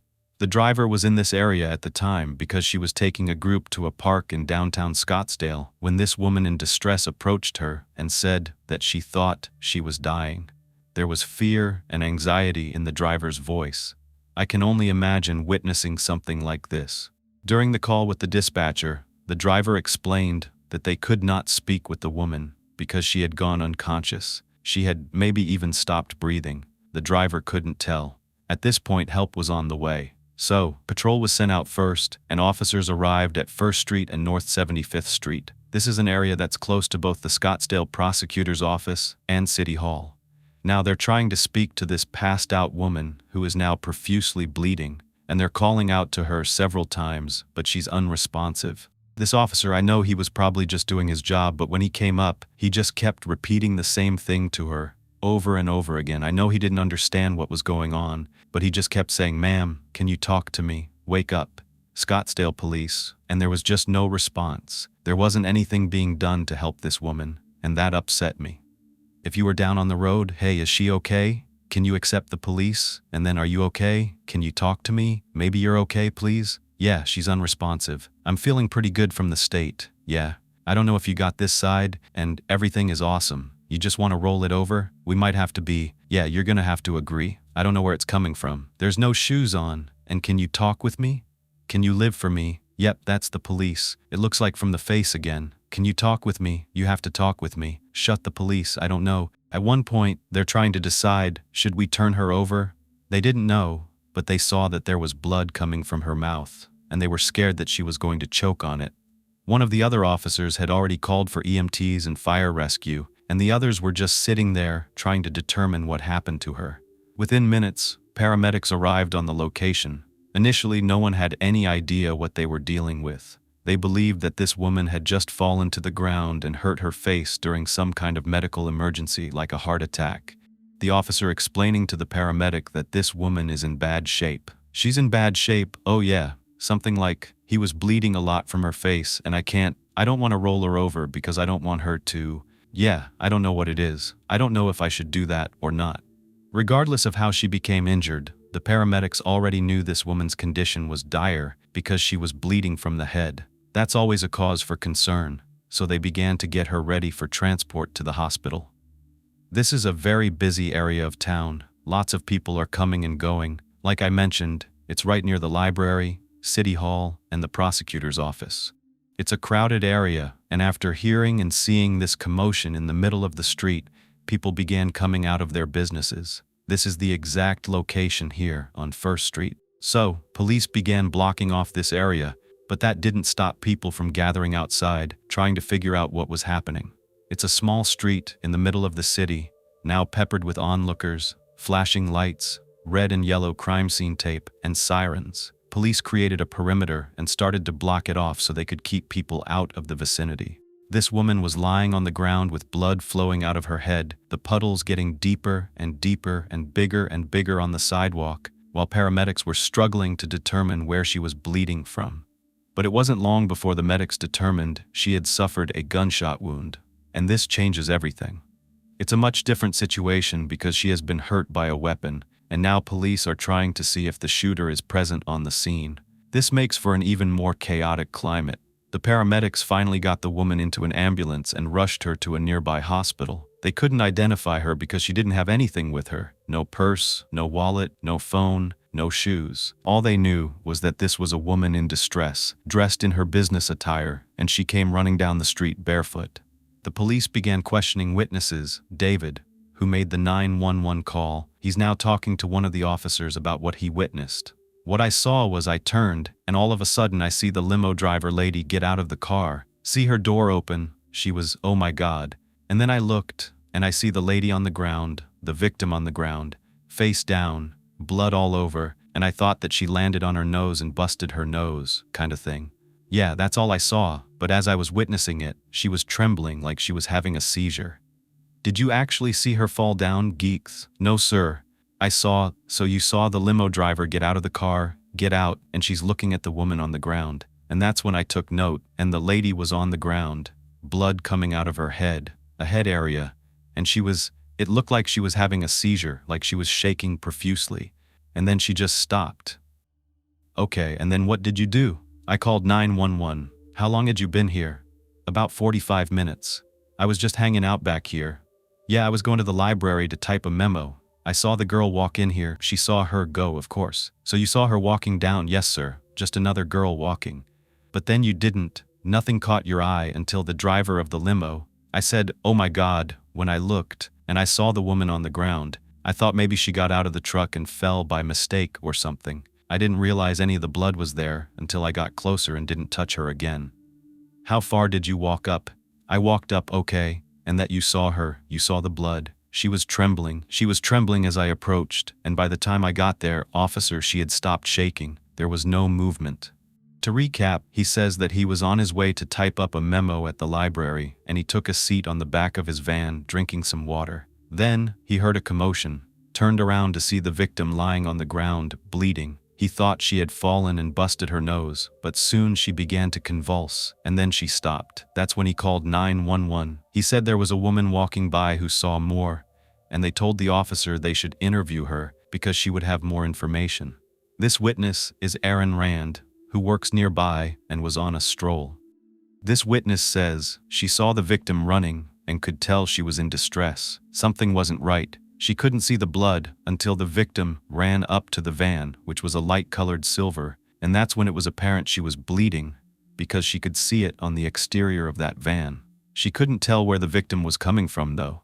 She only saw her when she was in the street. While canvassing the area nearby where the woman was lying, bleeding, a supervising officer noticed a trail of blood, so he began to follow it, and it led to the back of this building. He saw an open door. You can see the door is wide open, and that officer notices that there's blood inside of that building. He also realizes it's a business. The officer now has his gun drawn as he looks inside and sees a pair of shoes and blood spatter.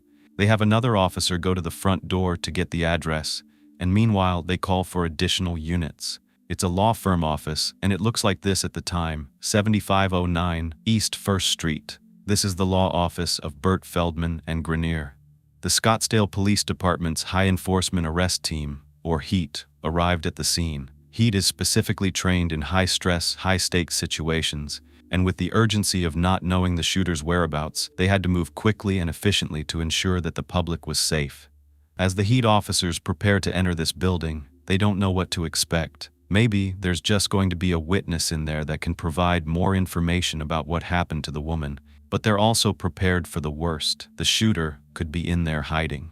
The team entered the front door and began clearing each area, making sure there were no threats to them. As they made their way through this office, it wasn't a very big space, so as they made their way down the hall, there was an empty conference room, a room with a copy machine, and a few small offices toward the back.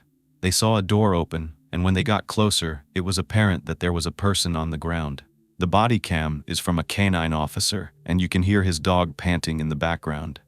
Currently, the officers are clearing this office building. There's another person down inside, unresponsive. They're still clearing to get up to them, and they've notified fire rescue to stand by to assist. Meanwhile, several officers are examining the person they identify as a female with a wound to her back. It appears that she has been shot. They radio in the code 901, which is a code for a shooting, and then they attempt CPR while they wait for medical assistance. Once the medics arrive, they guide them inside, but they cannot find a pulse. However, she's not too cold to the touch, so they continue performing life-saving measures in the hope that they can revive her. This is a high-stress situation, trying to potentially save a life while also trying to figure out what in the world happened. This goes on for quite some time until, sadly, the woman is pronounced dead at the scene. It appeared that she had at least one shot to her chest, which exited her back, and a possible second wound to the head. They get ready to transport her to the medical examiner's office. At this point, they still don't know who this woman is. They attempt to identify her by looking at pictures in the office and checking for keys and phones that could be related to her by examining lock screens. Officers comb through desks, looking at pictures on the desk for any images of the victim. They were only able to preliminarily identify her from a photo that was on the desk she had fallen near. They took that picture and matched it to a license found in a purse, but this is not enough to make a final confirmation. It's just a mere piece of the puzzle.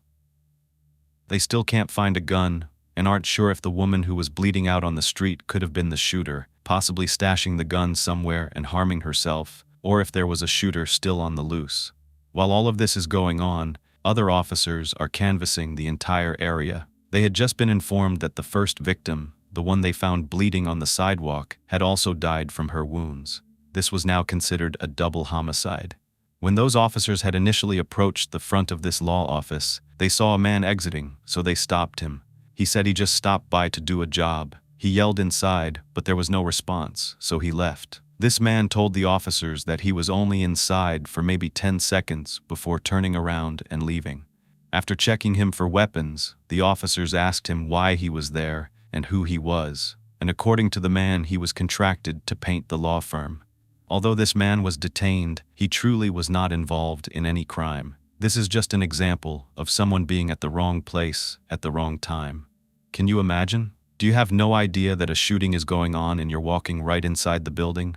Next, they interviewed a woman who worked right next door to this office building. She said that she didn't hear anything, but she gave the officer information about someone who may have more information. They may be able to tell officers whether there was anything out of the ordinary happening that week or weeks leading up to the incident. So much is going on in these investigations. Police have to deal with a lot when they're on these scenes, not just things involving the crime, but other things holding them up and taking up their time. In this case, the limo driver's boss came strolling up with an attitude. He's worried that his company is going to lose money because they're detaining the bus driver for questioning in a double murder. There are a lot of other things as well, like cars that were parked there that are now trapped in the crime scene. You know, people just came to go to the library and then they end up with their car behind crime scene tape. All of that had to be documented, and all those cars had to be formally released. There are people coming up asking questions. They're not even witnesses. They just want to know what's going on. They're just nosy neighbors.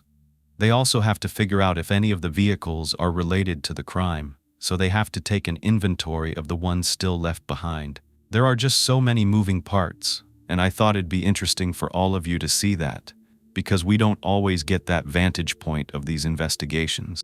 Attorney Elizabeth Feldman coming onto the scene, and she is just shocked. She'd been shaken up. This is her just trying to piece together who had been hurt, and she was trying to do this by looking at what cars were left behind. Detective Nolan had actually called Elizabeth down to her building sometime after she got that text from one of her law partners, and it looks as though they probably also escorted her back to her home after her interview. All right, she was able to identify the victims because they work for her. They were poor Valeria Sharp and Laura Anderson, two mothers, friends, hard-working women, her employees, shot in her law office that she had just left hours earlier. She would have been there if she had not left early that Friday to spend some time with her daughter. It could have been her. Why was this happening? Why would someone want to hurt these two innocent women? It seems targeted for sure, but why? Elizabeth's officers were at the scene for hours into the night. They collected all the bullet casings left behind, clothing items, fingerprints, blood swabs, and they sent them all to the state laboratory for testing. Of course, they also notified both Valeria and Laura's family of the heartbreaking news. It was absolutely devastating for both families. They didn't know anyone who would want to hurt Laura or Valeria. It just didn't make sense at all, knowing the character of their loved ones. But something did make sense to someone. Natalie, Steve Pitt's fiancée. She thought there was a connection between the shootings. She said, "People don't just get shot in their offices in Scottsdale. It just doesn't happen." She let the investigators who were handling Steve's case know that she thought these murders were committed by the same person. It's true. The Phoenix Police Department, who were handling Dr. Stephen Pitts' homicide case, also thought it was too much of a coincidence that people at a law firm were shot the very next day, not too far from where Dr. Pitt was murdered. The locations were about 40 minutes apart, but they were only 10 miles from one another. It just needed to be ruled out, so they contacted the Scottsdale PD and wanted to get details about the double homicide at the law firm to see if there could be a connection. Scottsdale investigators told the Phoenix officers to come down to their command post and begin to collaborate with them, sharing as much information as they could. Dr. Pitt was a familiar name to Scottsdale PD, since Dr. Pitt had worked on the Jodi Arias and Travis Alexander case, which was very high profile, and it happened in Mesa, Arizona. They were very interested to know if Dr. Pitt's murder was connected to the paralegals. It didn't take long to confirm that a .40 caliber weapon had been used at both crime scenes, and not only that, the actual ammunition that was used in both locations was not a common type, and they were the same. So now they knew there had to be a connection, at least in the bullets that were used to kill all three of their victims. This conclusion was made around 11:45 p.m. that Friday night. Investigators were still on the scene when they got another 911 call. It came into the Scottsdale Police Department just 10 minutes after midnight. A woman named Pamela Ayers was frantically telling the dispatcher that her fiancé, Dr. Marshall Levine, hadn't come home from work. He wasn't answering his work phone or his cell phone, so she went over to his building and she saw him hunched over on the end of his sofa in his office. She saw a bullet casing on the floor, and she thinks he might have taken his own life. Scottsdale police officers were dumbfounded. They couldn't believe they were responding to yet another death, but they thought they had possibly found the missing link. This man, who had been found on his sofa, could have taken his own life after committing these heinous crimes. They thought they might have found their killer. Pamela, Marshall Levine's fiancée, met officers at his office. She explained that Marshall was supposed to come home around 6 p.m., but he never did. At first, Pamela just assumed he was busy, but as the hours passed by and he still wasn't home, she began to worry. After driving to his office around 11:30, Pamela went up to the main door and it was open. She went inside and found Marshall's office. She looked through the glass window and saw him kind of kneeling in front of his sofa. Initially she thought, okay, he might have passed out due to his blood sugar levels. But then she looked closer and saw the shell casing on the ground, and that's when she realized, no, he's dead. And she assumed he had turned a gun on himself. So the officers wanted to know, did Marshall ever talk about taking his own life? She said no. I was actually shocked to find him like that. She tells them that a handyman he was working with confirmed that they spoke to Marshall on the phone around 3 p.m. This means he was still alive after Laura and Valeria were killed. Pamela goes on to explain that Marshall is a counselor, he's a life coach, and the job of those kinds of practitioners is high stress.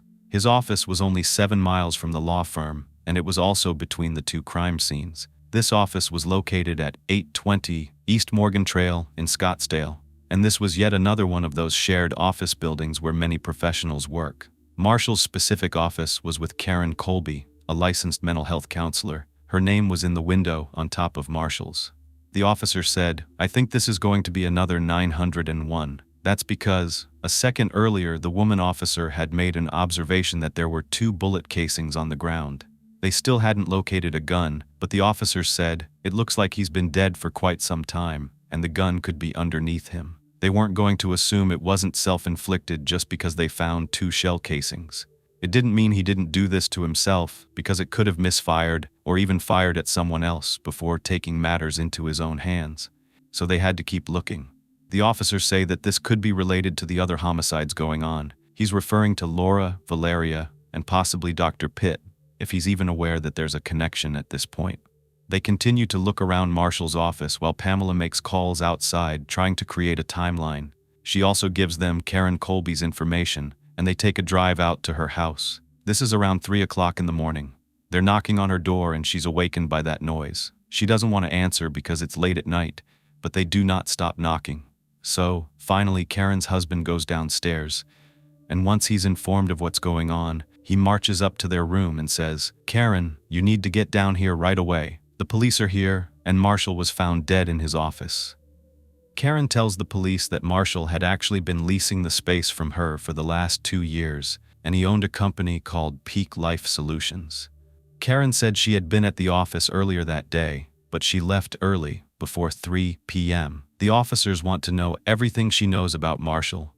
I can tell you this, he was 72 years old at the time of the shooting, and Karen said he was the sweetest person. He had been a counselor for decades, and from what I could find online, Marshall was born on July 18, 1945, and he worked as an advisor to nursing students at Brookline College in Phoenix after relocating to Arizona from New Jersey.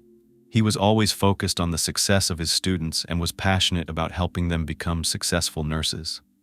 In 1972, Marshall Levine received his doctorate in psychology from the City University of New York's Graduate Center. While Marshall was a man of many accomplishments, he was very humble, and he never spoke about the vast number of degrees or books he had written. Instead, every person that knew him was impressed by his generosity, his kindness, and his devotion to his fiancée Pamela. The two of them shared a very deep commitment. Marshall was active in a Toastmasters chapter, and this is a non-profit educational organization that teaches public speaking and leadership skills. At the chapter he attended, Marshall was known for coaching speakers in a way to maximize their potential. On his website, he wrote, "My client's fulfillment is my joy. That's why I've coached for over 30 years, and I'm still thrilled to continue." He goes on to say in another section that there is no reward that can match the fulfillment of helping someone overcome limiting beliefs or get out of their own way and achieve their own purpose. Past patients had remarked on how Marshall's counseling changed their lives. One of them said, "One flash of his infectious smile and his insightful words were enough to bring comfort to his clients during an intense counseling session. So why would someone want him dead?" That's what police were asking. Karen said she knew very little about Marshall's work because, as counselors, they keep everything confidential. But she knows, because she's in this industry, that they all kept a mental note of their dangerous clients. And because she knows so many other counselors, she knows that they've all had clients who frightened them at one point or another. She just didn't know of anyone in particular. The investigators collected the shell casings from this scene, like they had done in the 2 previous cases, and they discovered that they were once again .40 caliber. They were also the identical style as the ones that were used to kill Laura, Valeria, and Dr. Pitt. They have now connected all 3 of these scenes together. Preliminarily, they're still trying to find a solid link between the crimes. So the officers asked Marshall's fiancée, Pamela, whether Marshall had worked with attorneys. Pamela replied that he might have when they lived in New Jersey, but not since they moved to Arizona. By the next morning, the word had gotten out that yet another business professional had been gunned down in their office. The city was in fear. It was the weekend. Had it not been, I don't imagine a lot of people would have wanted to go back to work. I think they would have been afraid. And there wasn't much being put out in the media about any of these connections.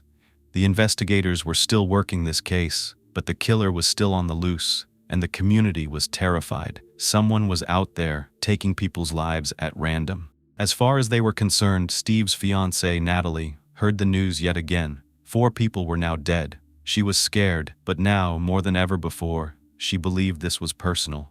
She felt in her heart that this guy was just moving down a list of people that he wanted to kill, and she was worried that he was going to strike again at any moment, and one of those people could be her. The investigators had their work cut out for them. 4 murders in less than 31 hours. By the morning of June 2nd, the investigators had opened up a tip line, and as soon as they did, hundreds of tips were coming in. Crime scene investigators arrived and began canvassing the area around the office building. The first 3 murders occurred in a highly populated area, but this murder happened in a quieter part of Scottsdale, since Marshall's office was in a more rural area. Looking for witnesses was difficult. They were on a search for anything: CCTV footage, eyewitnesses, anything. They came across a mobile home across the street from Marshall's office. They believed whoever lived in there could probably provide them with more information. So they walked over, and a man came out. He told investigators he lived alone in his camper. He sat down on the curb and told them, "I've got no weapons." But they were really suspicious of him because he was a white male, and he matched the description of the suspect seen at Dr. Stephen Pitt's crime scene. He was immediately considered a person of interest, especially because of the proximity to the last crime scene. Investigators learned that this man was self-employed, worked in the area, and just kept providing vague answers every time they asked him a question. This only made him look more suspicious. They thought he appeared nervous, and he was taking his sweet time thinking about each one of his answers. It didn't seem to just come to him naturally. It was as though he was constructing them in a particular way. They told the man, "You're not in any trouble. We're just investigating a crime, and we just need your cooperation." But eventually, unfortunately, they were able to rule him out. He was just a business owner working out of this mobile office, out of a mobile home, because he lived in Mesa and didn't want to make the trek every day. The man was just very nervous, so they ruled him out, like I said, and continued searching the area. Since Marshall Levine shared an office building with a number of other businesses that each had about 100 clients of their own, investigators tried to determine who the assailant could be. Who was the target? They just weren't really certain it was Marshall, because they could not make a connection between him and the other victims. Or was this killer just killing professionals? Was he just randomly going out there looking for these types of shared business centers and taking innocent people's lives? Investigators examined some CCTV footage that they received from the Phoenix Police Department. It showed the area where Dr. Stephen Pitt was shot. A security camera nearby captured a gold Mercedes driving past shortly after the shooting, and the car was seen kind of pulling in, pulling out, backing up, going forward, driving a little strange. The investigators were certain that this vehicle belonged to the suspect. However, like so many other times, the footage was too grainy for them to know who was behind the wheel or to get a license plate number. But they made a note of this, just in case they were to see this vehicle again on any other footage, to see if it was related to the crimes. The public was waiting for answers. 4 people were murdered, and no one had been identified as the killer. A sergeant went on the news, asking the community to stay vigilant. We hear this so many times, stay vigilant, but they couldn't offer much of anything else. However, they were on duty, stationed outside of Marshall Levine's house, which he shared with Pamela in north-central Phoenix. They were searching for clues, but they were also making sure the killer didn't try to harm Pamela. The same was happening at Valeria Sharp's Chandler apartment. Police were out front, watching, looking at every car that pulled past them. The family had their blinds drawn on their second-floor apartment. A woman came outside and told reporters the family needed time to recover from the news, rightfully so. At Laura's house in Mesa, there were people sitting outside with the garage door open, but none of them were willing to speak to anyone. There was nothing to say. All they knew was that their loved one was dead, and they didn't know who did it. Investigators asked the attorneys at Feldman, Burt, and Grenier to look at the cases they had worked on in the past, to see if any of them involved Dr. Pitt. Did they deal with a person who could have become violent or had violent tendencies? They were asked to make a list of possible suspects, especially any matching the description of the composite sketch, an older white male. They racked their brains trying to think back over a decade or more of clients they had seen. It wasn't easy for them to recall all of them, but Elizabeth said that one had come to mind. She needed to gather some information, especially because it wasn't a white male, he was black, and it was a really long time ago, so she didn't know if this was related or not. Investigators had to get back to them with any information that she could pull together. They needed all they could get. Meanwhile, news was traveling across Arizona, 200 miles away. A retired detective, Rick England, was watching the news when he saw the coverage of the now quadruple homicide. His brain had been working overtime from the minute he heard about Dr. Pitt's murder. This is what he used to do for a living. He'd spent practically his entire life piecing together evidence and finding criminals. He began his law enforcement journey with the Phoenix Police Department, later working as an undercover agent. Then, later in life, he became a private investigator. Now, hearing about these murders, he thought they had to be connected to the work that these individuals did. When he heard the news about Dr. Pitt, who was the most well-known of the 4, he thought this had to be related to a case that he'd worked on, but there were so many of them that it was impossible for him to figure out which one, until the double murder of Laura and Valeria. When that was broadcast just a day later, that is when Rick thought he knew exactly which case these murders were connected to. At least, he thought he knew how Dr. Pitt's murder and the law firm were connected. He called the tip line around 9:30 p.m. June 2nd and told investigators that the link was attorney Elizabeth Feldman. He said he had already spoken to her. They knew each other, and he wanted to confirm his suspicions. "I know you've heard her name many times," he said. "Elizabeth is one of the partners at the firm where Laura and Valeria were shot to death. Her father is a local judge. She had left the firm early that day." Well, Elizabeth had done a lot in her career. She graduated with her law degree in 1989 from Arizona State University and went on to work as an associate at a very large law firm in Phoenix called Brown and Bain until 2001, when she started her own private practice and then formed her current law firm with 2 other attorneys at Burt, Feldman, and Grenier. Elizabeth focused on family law, including divorces, separations, custody cases, child support matters, as well as mediations and negotiations. Rick believed she was the target, not Laura or Valeria. The reason? Revenge. Why? Because of a divorce that Elizabeth had worked on. The case was between husband and wife Connie and Dwight Jones. Remember, there was a case Elizabeth said stood out to her. Well, she mentioned Dwight Jones to investigators, but of course, they needed to look into the information, especially since that case was all the way back in 2009. They just were not sure that this was connected all these years later. In that divorce case, Elizabeth sought the assistance of local psychiatrist Dr. Stephen Pitt for the evaluations of the family for her court proceedings. She recalled that Dwight was not very cooperative and had major anger issues. Retired Detective Rick England spoke with Elizabeth and said, "Don't you know where the last shooting just occurred? It's Karen Colby's office." And that's when they knew he knew it. They knew it had to be Dwight. Rick was now relaying all of this information to investigators. He said he was certain because he was a private investigator hired to protect Dr. Connie Jones, the ex-wife and mother of Dwight Jones's son. Way back when, the court granted Connie full custody of their son. Rick knew this case very well because he was now Dr. Connie Jones's husband. This was their biggest lead yet. At least it narrowed down one case that they could look into, one link that they could explore. But what about the link to Marshall Levine? They called Karen Colby to ask her if she knew anything about a man named Dwight Jones, and her heart nearly stopped. She did. She had counseled his young son almost a decade earlier. She was working with them during that divorce proceeding, and there you have it, they're linked. She and Elizabeth put together the other two targets, and yet 3 people, unrelated to any of this in a significant way, were dead. Karen couldn't believe it. It was her that was supposed to die. She and Elizabeth could be next. No one knew this man's intentions, but investigators weren't so quick to just zero in on Dwight Jones just yet. They needed to speak to Connie, his ex-wife. They needed to hear her story, to understand why this would be related, and who Dwight Jones was. Connie was now a Phoenix area radiologist, and she explained to detectives that during the summer break in college in 1984, Connie met and fell in love with a young soldier named Dwight Jones.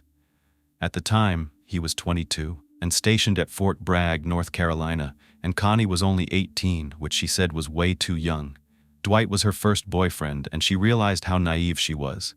Connie was very ambitious. She was studying to one day become a doctor, and Dwight told her he dreamed of becoming an attorney. Connie was attracted to Dwight's aspirations. She imagined a future with him, both working hard, going after their dreams together. So they continued dating, and eventually Connie graduated from college and began medical school. After Connie's first year in 1988, the couple got married and Dwight left the army. But that's when things changed. Connie was working hard to become a doctor, but Dwight seemed to be really unmotivated and lazy. He only had little part-time jobs here and there, but he only worked maybe 3 days at each one, as far as she could remember. When he got hired, he would quit or get fired right afterward, and there was always a reason. It was never his fault. They had to live off Connie's financial aid benefits from school, and that wasn't something she was used to. She grew up in a household that valued a strong work ethic, so she began to get tired of Dwight's unwillingness to help them out. But he just kept telling her, "I'm going to try." He loved her so much and begged her to please give him another chance to prove that he could do things right. Time went on, and before she knew it, Connie was finished with medical school and was now in her residency. She chose psychiatry, but as she studied the subject in depth, she began to realize she was living with a mentally ill man, her own husband. Dwight's depression was obvious to Connie. It was marked by Dwight staying in bed for days on end, wallowing in his own self-pity. Soon, he would become angry at Connie for no apparent reason, verbally and emotionally. It seemed like she was always walking on eggshells around the man she thought loved her and who she once loved so much. Now, she didn't know what to expect from him. He would get offended at the littlest thing, and then without warning, he would become irate. He would even punish her and give her the silent treatment for a week. She wouldn't get any communication with him if she did anything he thought was wrong. He would just ignore her, and things just got worse and worse. They had grown apart. Then she knew psychiatry wasn't for her. After seeing mental illness firsthand, she switched her residency to studying radiology. She still loved her husband. She was in a helping profession herself and had a heart for those who were suffering. She begged Dwight to seek therapy, but he said he didn't need it, and it only made him angrier that his wife thought he was crazy. She couldn't bring it up without a fight. In 1996, Connie found out she was pregnant. She had suffered through 8 years of ups and downs, and as the years went on, things had only gotten worse. She finally told Dwight she wanted to separate. She couldn't imagine raising a child around a man like him. It wouldn't be safe. When she confronted him, Dwight cried for 3 days on the floor and apologized again and again, saying he didn't want to lose her. I am sitting there thinking, of course you don't. You're using her, abusing her, and she's working hard trying to give you this good life. Here he was, making all these promises that he wouldn't keep, and yet again, another promise came out of his mouth. He told Connie he would do whatever it took for them to stay together. He would get help. He wanted to raise their child together. He said, "It's not me, it's my illness," and he loved her so much. He said, "Please don't leave me." It was hard for Connie. As much as she resented Dwight, she was equally afraid to leave because she didn't know what he was capable of. And then she'd be on her own as a single mom. She just didn't have a solid escape plan, so she stayed, hoping that having a child would possibly make Dwight get his life in order. In 1997, she gave birth to their son. I've seen Rick and Connie ask the media not to mention Connie's son's name, so I will respectfully keep that private. He actually seemed to make things better. His son gave him a new purpose. He loved being a dad. He was a stay-at-home dad while Connie was at work every day. However, when she returned from work, there wasn't a lot done around the house. There was still a lot for Connie to do, and she was probably exhausted by the time she got home. But it did seem like a new beginning for this family. Dwight seemed more stable with the daily routine set in place and everything. He was really trying to be a good dad and a better partner to Connie, or so it seemed. It was all a facade, a way for Dwight to manipulate Connie yet again. Soon enough, all the positives faded away, and Dwight became even worse than before. He became jealous, obsessive, and possessive of Connie. He made life miserable for her. After she had a son with Dwight, she felt like she had more of an obligation to stay with him. Despite how bad it was, she didn't want to be a divorcee, but she didn't know how things could ever get better. He wasn't willing to get the help he needed, and she said she never knew what version of him she was going to get that day. Sadly, his behavior escalated over the years, and it became physical. The thing is, Dwight was smart about how he went about hurting Connie. He wasn't going to hit her in the face or the eye or anywhere that anyone could see it. He would do things to harm her that were hard to prove. He'd push her against the wall or forcefully hold her down on the ground, or use his forearm to whack her on the back or in the stomach. These things didn't leave bruises, and it would be hard for her to report them. But there was a time when Dwight went so far as to break Connie's breastbone. That takes a lot of force. He took the palm of his hand and shoved it into her chest. Connie didn't call the police because she didn't have a way to get away from Dwight. She was afraid that he would come after her if she tried to press charges, and that would only enrage him. Instead, she slept with a knife under her pillow. She just didn't know when he would become so out of control that he would try to kill her. She was in fear for her life. So, over the next few years, while living in a nice house in Scottsdale and working hard to provide the best life possible, she saved money in a secret bank account. She confided in the right people. She came up with a solid escape plan, and she hired the right attorney, Elizabeth Feldman. Connie knew she wanted out. It was early 2009. Dwight had gotten to a point where he was threatening to take his own life and the life of their son so that Connie would have to spend the rest of her life suffering, knowing it was her fault that they were both dead. It's very manipulative. He used this against her any time he wanted her to do something that she wouldn't comply with. Dwight began putting their son in harm's way, and Connie was desperate to get out, but she knew about a woman who had actually been killed when she was trying to leave her violence, so she knew she had to make sure she had a secret escape plan that was rock solid. She had been recording Dwight all of his rampages for years now, documenting everything that she could. She gathered up all her important documents, all the tapes, everything, and she put them in a safe location.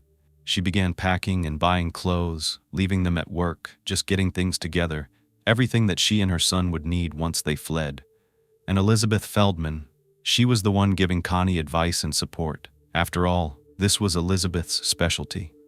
On May 6, 2009, Connie recorded another one of those fights. It started when their son did something that Dwight didn't approve of, and then he stood over this poor little 11-year-old boy, just pointing at him, yelling in his face. Connie tried to get in between them, and that's when Dwight targeted her. It's when she told him to leave him alone. He began threatening her, calling her every name you can think of. He definitely had a lot of resentment over her success. He also threatened to kill Connie by taking her outside to the pool and drowning her. It's really hard to listen to as Connie's retelling the story to police. Her voice is cracking. She's getting choked up, reliving this nightmare. It's very hard on her, but she knows it's important to explain everything. Connie goes on to say that Dwight told her that if she called the police, she'd be dead before they got there. I can only imagine the fear that was running through her. You want to leave, but you're afraid to go. She was trapped. But this time, she did call 911, and the SWAT team surrounded their house. Dwight wouldn't come out. he was holding his 11-year-old son hostage. This is him yelling outside, blaming it on someone else, as usual. After an hour-and-a-half standoff, Dwight finally appeared outside the front door with his son in front of him, like a human shield. Wow, that is heartless, and Connie felt helpless because her son was inconsolable. He was breaking down, horrified, and she couldn't bear to see him like that. It was devastating her. But finally, Dwight was arrested. Now was Connie's chance to get away. She quickly filed for divorce after 20 years of marriage, many of those years living in terror. Even though Dwight was arrested on multiple charges that night, he was able to somehow plead guilty to only a single misdemeanor of disorderly conduct. It's the equivalent of a disturbance in the neighborhood, and Connie couldn't understand how in the world this could be possible. He held their son hostage for over an hour. How was he getting off this easily? And he wasn't going to be held in jail. They just gave him 12 months of probation. At this point, he was not authorized to own a firearm, so I guess there was that. But when has that ever stopped anyone from getting a gun if they wanted one? The one positive thing that came out of this plea deal was that Dwight was committed to a mental health facility for an evaluation, and Connie had waited for this moment for so long, only to get a report from the doctors that he was not an imminent threat. It was not what she had expected. But then she gets a call from one of the psychiatrists who evaluated him. They told her that Dwight was dangerous and that she should look into getting security, like a bodyguard, just in case. Connie was already thinking along those lines. Elizabeth Feldman had been giving her advice on her options, and Connie was introduced to former detective Rick England. He worked for Elizabeth Feldman, and Connie hired him to keep an eye on her and her son, making sure they were safe. Rick was also supposed to conduct an investigation on how much of a threat Dwight really posed to Connie and her son. Rick began watching Dwight's every move. He had a team of investigators following him at all hours of the day and night, taking pictures, videos of everything he was doing, where he went, and everything he did. Dwight had a room at Connie's house that was filled with basically garbage. Look at these photos. Rick and his team sifted through every single item, every piece of debris, looking for clues to where Dwight's mindset was. They stumbled upon some books with very disturbing titles: Winning Through Intimidation, Arizona's Gun Owner's Guide, How to Get Even, More Dirty Tricks from the Master of Revenge. Then there was one called On Killing, which talked about how to injure people, and things like street fighting. This looked like a man with a plan to harm someone, and that someone was most likely Connie. Rick knew that Connie's life was in danger. He had 24-hour surveillance on her and her son. There were private security officers outside her son's school the entire time he was there, every day, outside their home at all hours, and any time Connie left the house, whether to go to the grocery store, work, or especially if she had a public event where she had to speak. Since at this point, Connie was very successful in her career, doing all kinds of work, Rick had security watching and waiting, making sure she was safe. Not only that, it was no longer safe for Connie to be at her house. Instead, they had to set up 3 different safe houses that no one knew existed. No one had the addresses, and they made sure that no one was ever following them. Anytime they took Connie and her son to one of them, they used countless rental cars to make sure Dwight didn't know what vehicle they'd be in. They would rotate between the safe houses that they were staying at. This is how fearful they were for their lives. They even had attack dogs with them. Dwight was always trying to get through Rick's security measures and get to Connie and his son. Think about it. Let that sink in. This was a very dangerous man. Think of all these things they had to do to stop him. Rick said he had to be 10 steps ahead of Dwight at all times, especially when it was time for the court proceedings to begin. Of course, Connie wanted custody of their son. This was a dangerous man, and she was ready to fight. She knew this could set Dwight off at any moment. Through her attorney, Elizabeth Feldman, Connie was introduced to Dr. Stephen Pitt, who was hired to conduct videotaped interviews of Connie and Dwight together and separately. During the sessions with him, he was there to evaluate their relationship and their mental health. Dr. Pitt's job was to evaluate this entire situation and then write a report that he would give to the court. The court would review it to make their final decision. Connie read the entire report, and it was lengthy. She believed it was detailed and accurate, and it matched the conclusions that she and Rick had already made. Dr. Pitt stated in his report about Dwight, quote, "Without psychiatric intervention and treatment, Mr. Jones' mental state will continue to unravel. He will become increasingly paranoid, likely psychotic, and pose an even greater risk for perpetrating violence." End quote. He said that Dwight had an obsession with Connie, and that eventually, something would trigger him to do something dangerous, probably deadly. Connie was fearful. She knew that once Dwight's probation ended, he would be allowed to own a firearm again, so she took out a restraining order against him, which would once again prohibit him from owning a gun legally. All the while, Rick was also producing reports for Elizabeth Feldman. This would aid Connie in gaining custody of her son. Karen Colby, the therapist who was renting out that office to Marshall Levine, well, back when Connie's divorce began, she was hired as a counselor for Connie's son. Karen was used to working with children and families during divorces, but she thought that there was something different about this case. It was the violence that stuck out to her. She called it the scariest case that she had ever been involved in. She worked on this case for 2 years as it went to trial in 2011. Dr. Stephen Pitt and Karen Colby testified and presented their findings to the court. Dr. Pitt said that Dwight had an anxiety disorder, a mood disorder, and features of antisocial, narcissistic, and paranoid personality disorder. In his defense, Dwight's attorney told the court that Dwight believed that Dr. Pitt, Karen Colby, and all the other people on the case just accepted his wife's account of their entire relationship without question because she was a doctor, and Dwight was not part of the doctor club. He didn't have the resources and the money that Connie was able to spend to manufacture a case against him. That was how Dwight saw things, that everything was made up, that he was the victim, not the bad guy. This is classic narcissism. Connie was relieved when the Maricopa County Superior Court Judge, Pamela Gates, granted her full custody of their son, citing the father's violence and abusive behavior, as well as his untreated mental illness. Connie just assumed that Dwight would never have any further contact with them ever again, but she was stunned when she read the decree. There was a portion that stipulated that Dwight would have supervised visits with their child. This was something she couldn't be okay with. After all of this work, all the effort, and that's not all, the court was prioritizing Dwight's parental rights over their son's safety.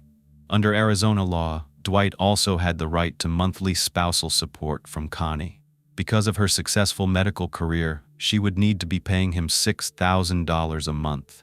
Despite everything he had already done to her, all of his threats on her life, the beatings, the emotional torture, Connie still had to give him her money that she earned. She also had to pay all of his attorney's bills and fund those supervised visits with their son. This was unbelievable to her, and one of the scariest parts was that Connie wouldn't be able to pay for her security detail anymore. Rick, like I said, worked for Elizabeth Feldman, and the price was high. At this point, Connie did the math. She knew she'd be paying Dwight for at least the next 7 years until her son was 18, and it was probably going to be over $650,000. Her restraining order would expire in 2013. She didn't have much time to figure out what to do. She knew at that point he would legally be allowed to purchase a gun, and he had blatantly told her he was going to wait until her defenses were down and then he'd kill her. Connie was carrying a gun of her own at all times. Rick knew if she didn't have protection in the form of security, she would be dead. He wasn't just going to leave her because she couldn't pay the fees on account of what the court ordered. Besides, I think you know by now that this story is very similar to the classic movie with the amazingly talented Whitney Houston, The Bodyguard. If you don't know the storyline, watch the movie. It's a good one. Art imitates life. Connie and her bodyguard also became more than just business. The relationship became personal. They had developed feelings for one another over the years, and Rick was now more than a friend. He was there as Connie's lover and protector. That was his purpose now. Dwight had been ordered by the court to receive psychiatric treatment, but Connie said that she'd never seen any evidence that he ever went to therapy.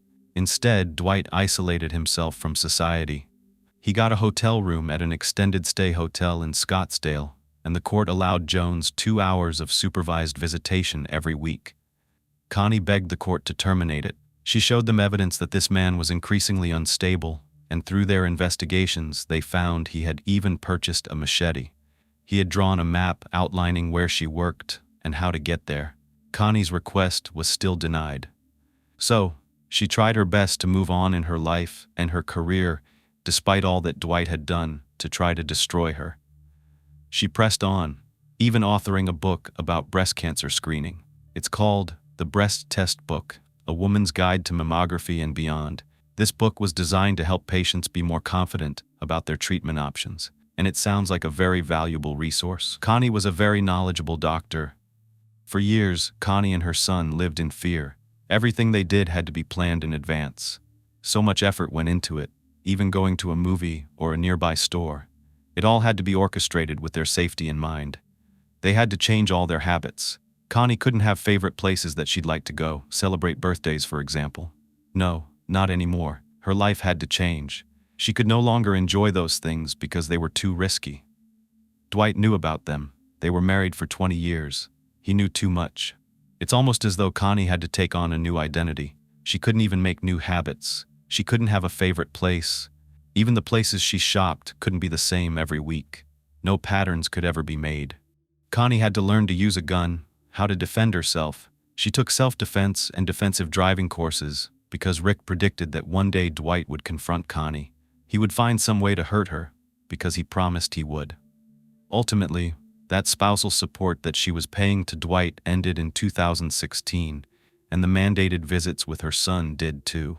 At first, it felt like a step in the right direction. But Connie also knew that Dwight was aware she had a $4 million life insurance policy, and she feared that somehow he would try to get his hands on that money by harming her. The years that went by didn't mean Connie and Rick let their guard down. Not at all, especially when it came to Connie's son. He couldn't just go out and have fun with his friends on a whim. No, there were so many restrictions put on this boy's life.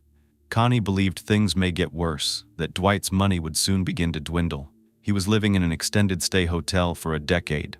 That couldn't have been cheap. It definitely wasn't as cost-effective as maybe having an apartment. I had no idea why he thought that was the best place for him, especially when you hear the rest of the story. I looked online, and it did say that you could spend anywhere between $1,200 up to $4,000 a month for an extended stay. Considering you probably only need a little room, I guess it may have been comparable to an apartment at $1,200 a month. I didn't even know you could live in a hotel permanently. But of course, without a job, the money would run out, and at some point, Rick and Connie believed this may be the trigger that Dwight needed to come after her. It was only a matter of time, they thought.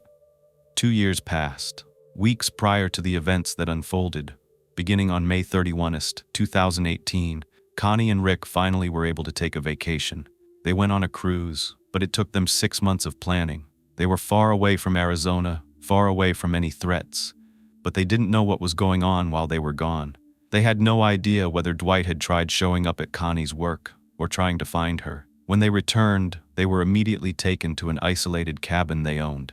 Not too long after that was when Rick was notified on the morning of June 1st about Dr. Pitt's murder, someone he had always been so impressed by. And it wasn't until Saturday that Rick was informed that the paralegals were killed and that they were from Elizabeth Feldman's office. That is when he realized the killer was Dwight Jones, and he immediately called Connie.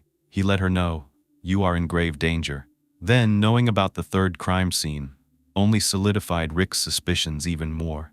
He had been to all 3 of those locations many times, places that Dwight Jones had also been to as well.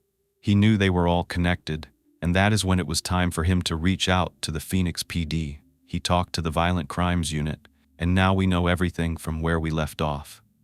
The investigators were now convinced that Dwight was their prime suspect.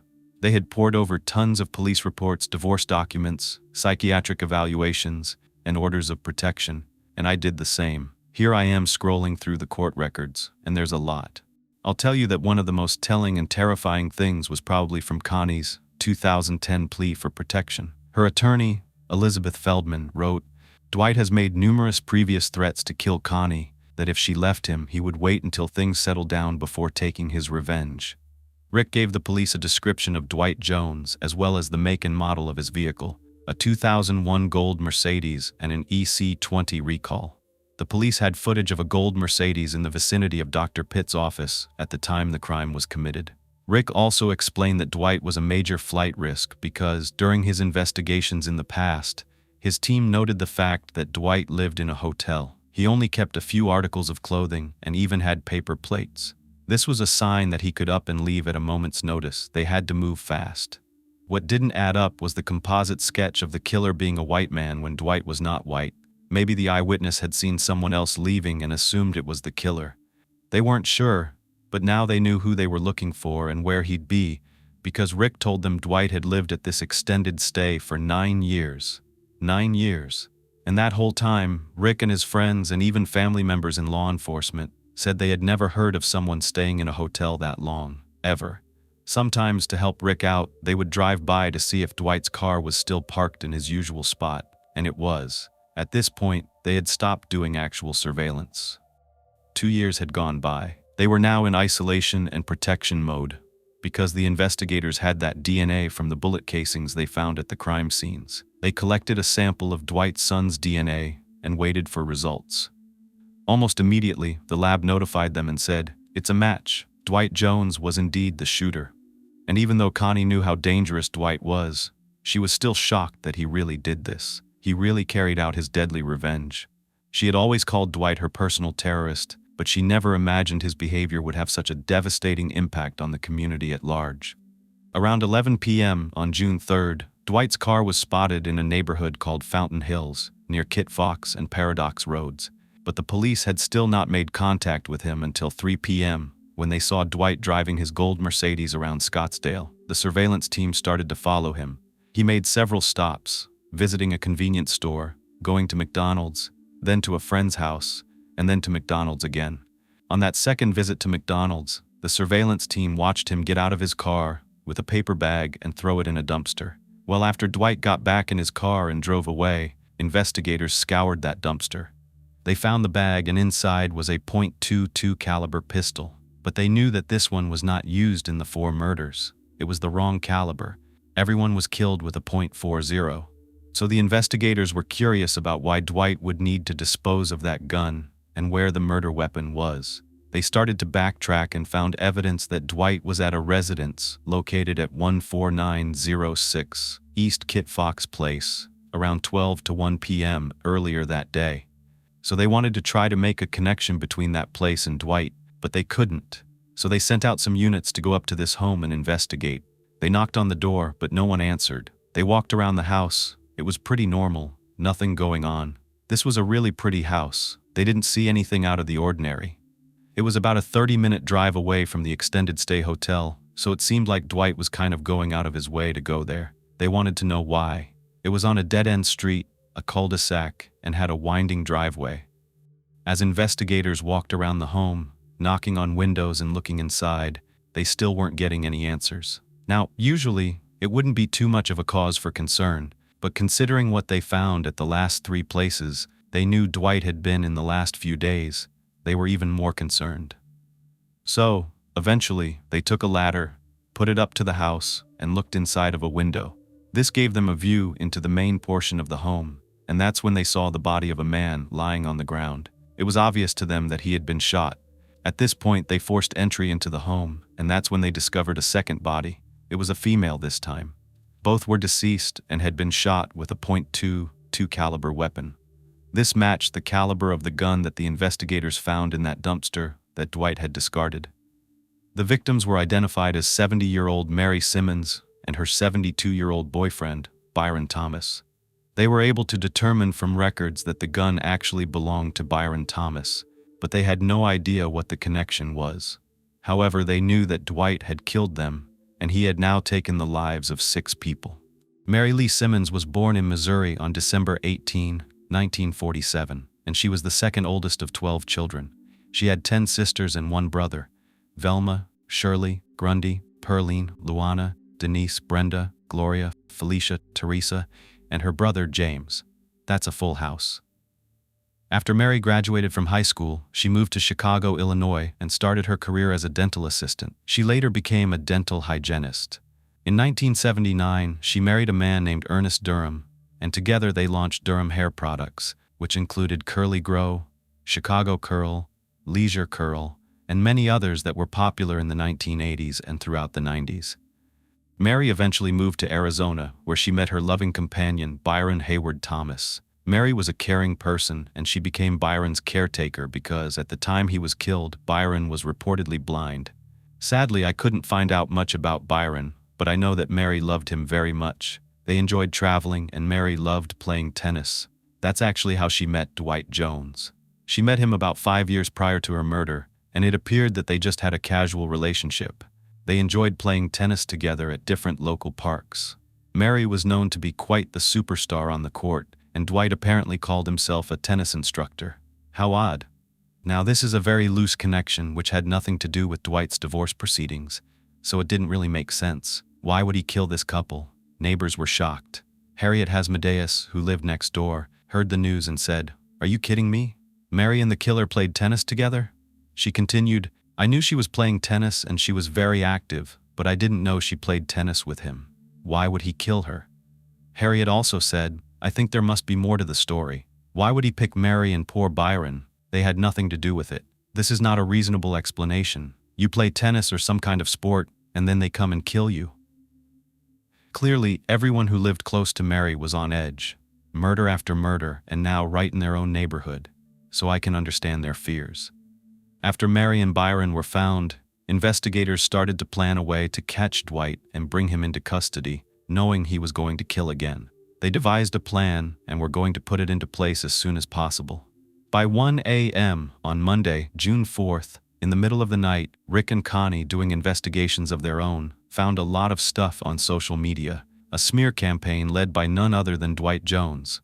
They found a YouTube channel that they believed he had created, called Exposing Lowlifes. Yeah, except Dwight wasn't referring to himself.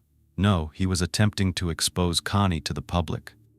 Before his rampage, he created 18 videos totaling over 10 hours of footage, eerie videos with a white mask and a voiceover of himself talking about the divorce, sharing Dr. Pitt's evaluation, doing reaction videos to them, and addressing one of the videos with a long letter to his son. In others, he outlined what he believed was a conspiracy against him, how the lawyers, the psychiatrist, his ex-wife, they all conspired against him, that the divorce was rigged, and that they stole his son from him. He shared these videos on Facebook as well. Here's the post he made. Look at the way he titled the video, "Interview with Lying Female Doctor. Child, it starts with an M, rhymes with Chester, can't say it on this channel." The description read that this doctor, Connie Jones, had done something terrible to her son and then tried to have her husband killed by cops when he caught her doing this. He also had this really weird and disturbing Twitter account where he had messages for his son. One of them was an open letter. He said, "I've been trying to see you for years. Your mom stops the visits." Another one says, "I support the Me Too movement because all along he's trying to make it look like Connie is doing really inappropriate things to their child. If you know what I'm talking about, it starts with an M, Chester, do the math." And he would post links on Twitter to the same YouTube videos. Another one was entitled, "How Dr. Connie Jones Got Away with Child Blank," and the description read, "Female doctor in Scottsdale, Arizona got caught by her husband doing bad things to their child. Dr. Connie P. Jones and her secret cop friend, Rick England, tried to have him killed." This just goes on and on. Then, in March 2008, Dwight found his son's girlfriend and he mentioned her in a tweet, saying this, "Please tell him happy belated birthday. I love him and I miss him, and I tried to tweet him, but his mom blocked me to keep us apart. You two make a nice looking couple. Please follow." He would also mention ASU news sites on Twitter, sending them these really odd, rambling tweets on his YouTube videos. He attempted to get in contact with his son by an open letter. Here's part of that. "Every time I try to reach out to you, your mother blocks contact. I know what she's been telling you, that I was dangerous and a danger to you, and a threat to you, and a threat to her. I was never a threat to you." He even told the story of his interview with Dr. Pitt, in his version of course, including some of the original video footage. "This woman can't complain that this is some confidential stuff I put out. This is my ex-wife, talking to a guy named Dr. Stephen Pitt, who is doing a risk assessment at my access request because she says I'm a threat to her and my child. She's already had me involuntarily put into a psychiatric hospital because of an argument we had that she set up and tape recorded. That's another long story that we'll get into later, but I just wanted you to see what a pathological liar she is, a bad one at that." In his actual interview with Dr. Pitt, he said that Connie was the one hurting their son, and that she cheated on him a number of times, that she was a bad mom, and lied to make her look like Dwight was the violent one. But it was really her, and that she did all this so she could hurt Dwight and take his son away. But ultimately, she would be the one that loses custody. But we know that didn't happen. Instead, Dr. Pitt lost. He paid the ultimate price with his life. It was the one time that Dr. Pitt was wrong about something. It wasn't a judge or a lawyer that was targeted first. There wouldn't be a sign for him to protect himself. He went down first, outside of his office, in broad daylight. Once the police were made aware of these YouTube videos, they were removed, but it was even more proof of Dwight's motive. He believed everyone was against him, and he held a grudge for nearly a decade. Elizabeth, the puppet master, hiring Dr. Pitt and advising Connie, and Karen Colby, the therapist that rented the space to poor Dr. Marshall Levine.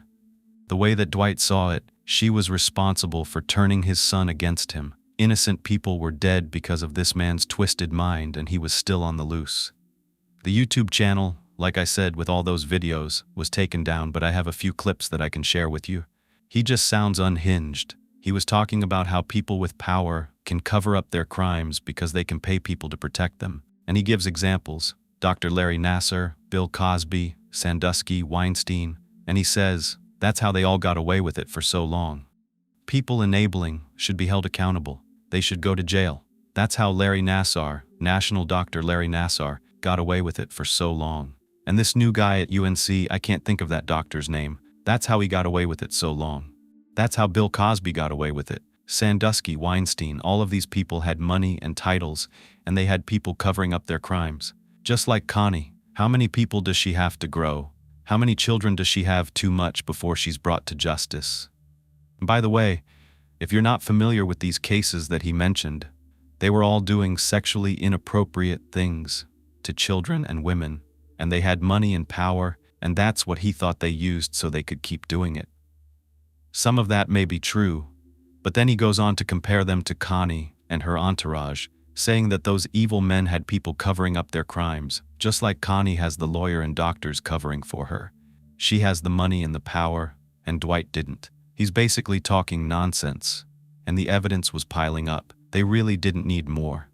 What they needed was to locate and arrest Dwight and start to build a case against him so they could bring him to justice. Later that very same morning, on June 4th, the first steps were put into place. That was to quietly and secretly evacuate the hotel where Dwight lived. The SWAT team had surrounded the area. Then every guest was notified by police from the Special Assignments Unit, in conjunction with the hotel management. They were taken off the premises floor by floor. They successfully evacuated the rooms around Dwight's first. They had most of the first and second floors done, and they were working on the third.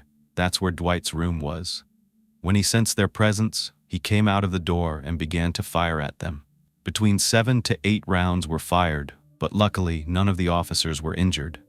However, now they knew they needed countermeasures in place so they could gain control of this situation. Then, all of a sudden, the gunfire stopped, so they shot through one of his windows so that they could send in a drone to look inside, see what was going on in the room. You can see this video of the drone entering Dwight's window. At this point, they were able to confirm that Dwight had taken his own life, as the team was closing in on him. It's over, but the real investigation had just begun. A lot of photos of what was inside Dwight's hotel room and what it looked like, and it was shocking. You really get to see inside the mind of a killer. They started outside in the parking lot. They shot out the windows of his car to gain access, and then just look at the stuff inside. The back driver's seat floor had bullets, some kind of earplugs for target practice. There were all kinds of stuff. Cases of ammunition, clothing in the trunk, a tennis racket in there. That's probably what he used to take those lessons with Mary. There were even towels, a gas tank. But look what's on the passenger's front seat. Oh my God, he actually had a newspaper with the heading that said "The Trail of the Shootings." Wow, he was following the story in the paper. He also had a picture of his son when he was a little boy in the center console. But what I was really interested in is what was in the hotel room that he was in for 9 years. Here's the window they shot out. I'll start there. For those of you that just listen, I will explain. There are lots of boxes, and guess what's inside? Case paperwork, all the depositions, the court orders, all the information about everyone. Dr. Pitt, the lawyers, everything. Because it's such a mess inside, it's really hard for me to tell what some of these things are. But he also, for some reason, needed a paper shredder. And look at the kitchen. He definitely seemed to have more than just paper plates now. But I guess with all the money he had from Connie, it's a wonder he had to live in a place like this. He could have done much better for himself. However, we know mental illness and the effects it has on people. In this photo, you can see how the SWAT team broke his door down. Look at this. It's a book called Taken into Custody. It's about family courts and how they have bureaucracies that trample basic civil liberties, entering the homes uninvited and taking away people's children, throwing the parents in jail without any form of due process, much less a trial. While that seems like an interesting read, and you know he read these books because they had bookmarks in them. And not only that, when you open them up, he actually had handwritten notes. Certain places were starred, other ones had exclamations next to them. Here's one that he starred. It said, "Once a man has a child, he forfeits his most important constitutional right. Everyone assumes he must have done something." The one that has an exclamation says, "No one knows what actually happened until it happens to them, and even they can't believe it." The media reports us with a series of cliches and euphemisms. Divorce, custody battle, fatherlessness, deadbeat dad, while ignoring the underlying legal framework that connects all of these phenomena, with no hint that most begin as a unilateral child snatching that is planned with the assistance of court officials and rewarded by the courts. We are besieged with daily reports of male violence, with little indication that female violence is equally common. We hear harrowing tales of childlessness, but not the fact that it's overwhelmingly committed by single mothers and their boyfriends, once the father has been fully removed and is no longer able to possess his child. Wow, this book seems kind of one-sided, but that's the argument, right? That the court is, the very next topic in the book is automatic mother custody. Dwight really believed this book and its premise. Inside the hotel room, investigators also collected shell casings that matched the ones at the murder scenes. There were all kinds of files, DVDs, VHS tapes of various depositions, interviews, all of this during the divorce, and of course Dr. Pitts' evaluations, as well as various weapons. But what's scarier is that he even had police hats and clothing. He was impersonating a police officer. He had flare guns, rifles, and a duffel bag like this one. But he also had disguises, and this was in the form of masks. When he recorded his YouTube videos, this may be the reason the person who witnessed Dr. Pitts' tuning thought he was a white man. He had all kinds of ways to disguise himself. He had mustaches that he would glue on, a beard, police badges, knives, grenades, handcuffs, tickets to gun shows that he had attended over the years. He was obsessed, and that was something that was said about him in the records. He had this obsession with revenge, and it seemed like that's what he set his mind to all of these years. This hat right here had a patch on it, and it read, "See this pacem barabellum." I can't say it, it's Latin for "if you want peace, prepare for war." He really thought he was fighting a war against him when it was his own actions that created the terror. And look at the shirt he had. This is a picture of a rifle on it, and it says, "AK-47, when you absolutely, positively need to kill everyone in the room." That's gross. And here are some other clothing items he had. There was a DVD called Divorce Court, and on the movie's website it says, "A shocking expose of the inner workings of the $15 billion a year U.S. family law industry. It shines a bright light on the appalling waste and the shameless, collusive practices seen daily in family courts. It's a stunning documentary film that anyone considering marriage or divorce must see." Wow, he literally lived and breathed this decade-old divorce, living in his own echo chamber. It was his mission to get what he thought he deserved. Now this is scary. They found a printed list from the divorce proceedings, and on it were the names of witnesses and what they were paid in the trial. I see Dr. Pitt's name on there, Karen Colby, Connie's husband, Rick England. Wow. And there was another paper. Dwight wrote some key points in the divorce hearing, and he listed every person that was against him, starting with Connie and going on to Dr. Selmy, Karen Colby, Dr. Izzo. And he definitely had more on the list of people that he was going to kill. Look at this. It's a random envelope from a law firm, but on it were scribbled names. Dwight had written Dr. Pitts and his office address, but on the side, Dr. Selmy, Pitts, Colby, and Feldman. Here are also some other books that he seemed to be reminding himself that he should read. The Little Black Book of Violence, What Every Young Man Needs to Know About Fighting. Another one's called I Thought It Was Just Me. Seemed to also be a big fan of The Punisher. He had a wallet with a logo on it, as well as magazines and things like that. The Punisher is from the Marvel Comics. He's a violent vigilante. He really thought that he was getting some kind of, justice.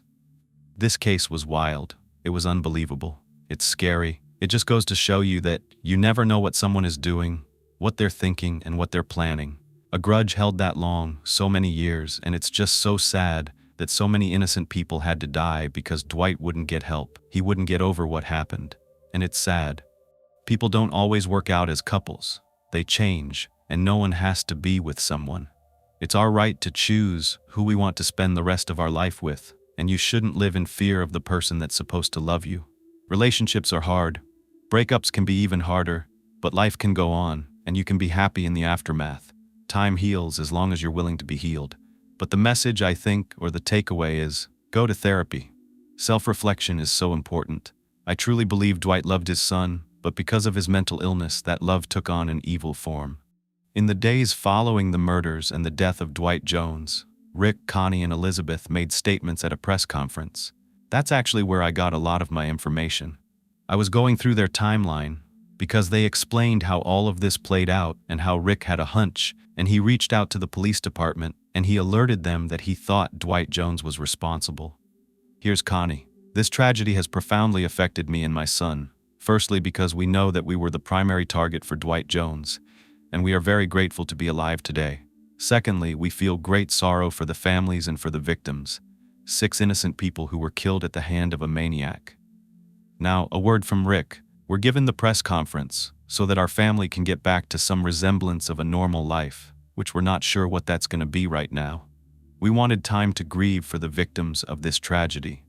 Everybody says that that's always everybody's opening statement, but I can assure you that we feel deeply for those families. We'd like to find out what life is like without having daily security measures to get through the day. And this is how Elizabeth felt. I continued to grieve for 2 people for 6 victims and 2 people that I care deeply about. I've known and loved both of them, and I grieve for them all the time. When Connie was being interviewed on Dateline by none other than Josh Mankiewicz, he said, "Your ex-husband is dead," and he asked her whether she felt relieved. She smiled, and that might come off as cool.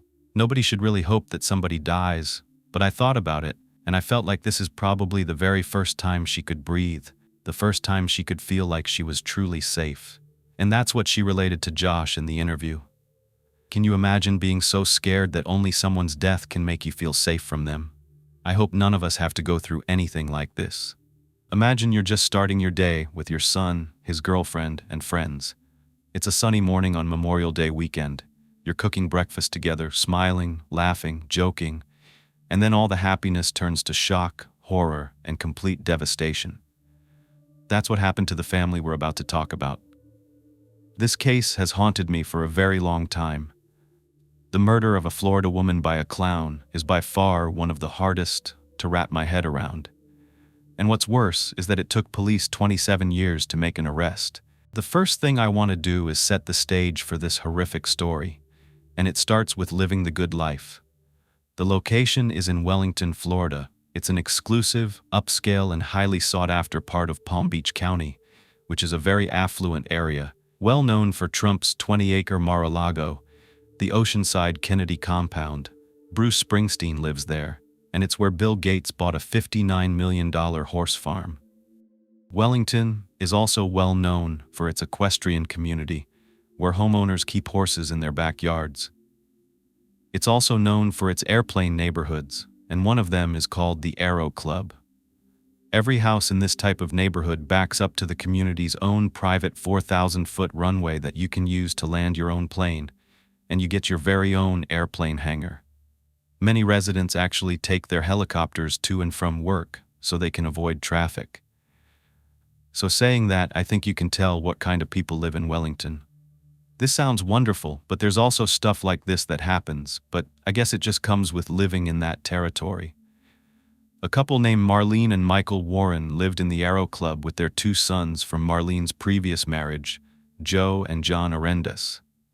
Marlene was married as a teenager, and after her divorce, she remarried to Michael Warren when she was just 20 years old, and her boys were just toddlers at the time. Interestingly, I noticed there was no gate at the Aero Club, so anyone could come and go as they pleased, which I found to be kind of odd. I know I'd want my planes and my expensive home to be protected, but perhaps in the 90s, things were a little bit different, and they might have had home security systems. The couple owned upward of 8 rental properties, a couple of racehorses, as well as a used car lot called Bargain Motors, where they would rent, lease, and sell used cars. In total, their net worth was over $1 million. So by all outward appearances, their lives seemed to be pretty typical for the type of individuals living in this area. It looked as though they were living the American dream. However, things weren't exactly as perfect as they seemed. We wouldn't be here if they were. Marlene's son Joe had recently been charged with aggravated assault in 1986. The family could afford a good lawyer, so Joe was able to walk away with only 6 months of house arrest in 1989. He was about 17 at the time, and it was chalked up to him being a hormonal teenage boy. He served his time without anything going wrong, and eventually the issue was completely forgotten about, just swept under the rug. What's worse is that in the fall of 1988, tragedy struck the Warren family. Marlene's son John, only 22 at the time, was tragically killed in a car accident. And that's when it seemed like Marlene and Michael's marriage allegedly started to fall apart. When a tragedy like this happens, it either brings the family together or tends to pull them apart, depending on their support system, their coping skills, and just their personalities and how strong their marriage. Joe stated that Michael became kind of distant, and he also said in his own words that he wasn't around as much as you'd say he should have been. He wasn't there for Marlene as much as he was before, so something had definitely changed. Now I'm going to bring you to what happened to Marlene. It was Saturday, May 26, 1990, Memorial Day weekend. Michael Warren was on his way to the horse race track. He was with some of his friends, and Marlene decided to stay home with her son Joe, who was now 21. She was making food for him, his girlfriend Jeannie Pratt, and some of his friends. Jeannie had just sat down to eat, and something caught her eye. She saw a small white car pull up into the driveway. She then told Marlene, who went to go look out the door. When Marlene opened the door, she saw a clown standing outside. The clown walked up to her with the doors open at this point and handed her 2 balloons and a basket of flowers. Everyone inside thought it was really cute and assumed that Michael had something to do with it. Marlene even said, "Oh, how pretty." One of the balloons even had, "You're the greatest" on it. And if that's not eerie or disgusting as a clown coming up to your front door, I don't know what is. The other balloon had Snow White and the 7 Dwarfs on it. And it's not for nothing that I'm telling you these things. All of a sudden, they heard what sounded like a balloon popping. But then Marlene fell to the floor, and that's when everything slowed down and sped up at the same time. The clown then turned around and slowly and calmly walked back down their driveway. Everyone in the house immediately started to freak out, and when they looked, there was blood pooling around Marlene's head. What had started out as a surprise delivery quickly turned everyone's heart cold. The clown had pulled out a .38 caliber and shot Marlene in the face at point-blank range. Jeannie was the first one that attended to Marlene right away, because Joe had broken his leg and he had a cast on it at the time. So it took him longer to get to the door and to his mother. Jeannie got the first sight of the entry wound, and it was right above Marlene's upper lip. Someone dressed as a clown shot and killed a Wellington mother as she simply answered her front door. At this point, Joe hobbled out the door, and he tried to go down the driveway towards the clown as it got into a white Chrysler LeBaron, which was sitting right in the driveway with the door open and the engine still running. There was also a neighbor, Bill Kramer, that was walking his dog nearby with his wife. He remembers hearing a sound that sounded like someone using a nail gun, and he just thinks someone must be doing construction. But then he sees something in the distance, the kids yelling, running out of the house, screaming that someone had killed Marlene. Bill decided to stay on the scene with the boys, and his wife ran to call 911. Everyone at this point was in complete shock as to what had just happened, but most confusing was why. Why Marlene? She was known as a quiet woman that the neighbors said they barely spoke to, but she seemed like a normal, pleasant mother. She was friendly. She would say hello to the other people in the community, but that was pretty much all they knew. Joe was seen screaming and cursing at the clown and trying to get a good look at who was behind the costume. He did end up catching a glimpse as the clown drove down the driveway, full face of makeup and these piercing eyes. They were these deep, empty brown eyes. So Joe and Jeannie jumped into Joe's red Corvette, and they sped off to follow the clown. But they quickly lost sight of the car, and they never had a chance to catch up. By the time the couple came back, detectives were already on the scene and a medical team was working on Marlene.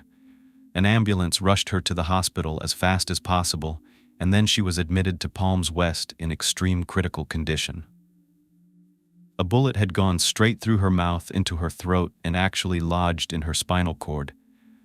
She was put on life support, and Joe stayed by her side, comforting her, but she remained unconscious. As Marlene was holding on as long as she could, Joe never left her side. He sat there for hours on end, holding her hand, comforting her, and he repeatedly begged her not to leave him, which is so sad. He told her how much he loved her. And then Michael showed up as well. He rushed to be by Marlene's side, and he also stayed with her until Marlene's mother, Shirley, was able to get to Florida to see her daughter for one last time. But despite their best efforts, Marlene never woke up, and the family had to make the really hard decision to take her off life support. It was absolutely devastating to hear her mother talk about Marlene's last moments. No one can be prepared for that, especially a mother. And as soon as the life support was taken off, Marlene was gone. She was officially declared dead on May 28, 1990. Police began their investigation right away. They thought it couldn't have been a random killing, that this person must have known Marlene, especially to know where she lived, and that she would be home that day. They felt that this crime was very personal and malicious, that it was committed with intent, and done so in a very evil and heartless manner. They knew they were looking for someone very dangerous, but with the costume involved, they didn't know if they were looking for a man or a woman. They wanted to issue a standard BOLO at this time, which is an acronym for Be on the Lookout, but what wasn't standard was the description: someone in a clown costume. Now I want to stop right here, because there's an educational piece that I want to add to this entire situation that comes into play later on, and I think it's very important to mention. I'm not an expert. This is what I'm currently learning in class right now. The most common mistakes that are made at a crime scene. It's actually very common for evidence to be contaminated, and this is something that happens accidentally because while they're trying to care for someone in the moment and save their life, they're not exactly caring where they're stepping. And if they're stepping on evidence, you should be blocking off the scene as soon as possible, making sure that there is a clear path set for personnel to walk through, and you're also logging every single person that's on the scene, witnesses and family members. Sometimes they just go quickly into ruling it as a natural death or an accident, with the information that was given to you about the 911 call and things like that. And this can make them fail to see evidence that's really important to the investigation, and it could lead to the wrong pictures being taken and the integrity of certain evidence to be diminished or even destroyed. Speaking of photography, photography is one of the most important things when it comes to crime scenes because they change so rapidly. If you fail to take enough pictures or take them quickly enough, this could be a major problem later on, especially since not everyone that's an expert is going to get to the scene and see it the way it was when it first occurred. Gathering as much information as possible about the victim themselves, because victimology, which relates to who a victim was, their personality, what they did for a living, their education level, their habits on a daily basis, reputation, are extremely important in any case that involves a crime.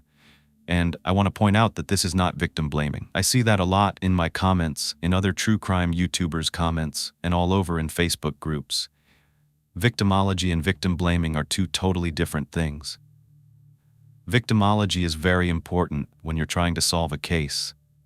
Who the victim was definitely matters. It matters if they were a sex worker or they had a habit of doing drugs. That is not victim blaming. Saying a woman that wears a miniskirt or goes out late at night and deserves what she got is victim blaming, and that's just being a douchebag. It has nothing to do with solving a crime. And the last and final common mistake, for political reasons, and even trying to solve the case quicker because there's pressure within the community, which is actually something we see later on in this case, or certain conclusions are being pushed because of those reasons onto investigators, and they end up going in the wrong direction. So let me know going forward in the comments if you see any of these mistakes happening in this case. Now let's go back to the story.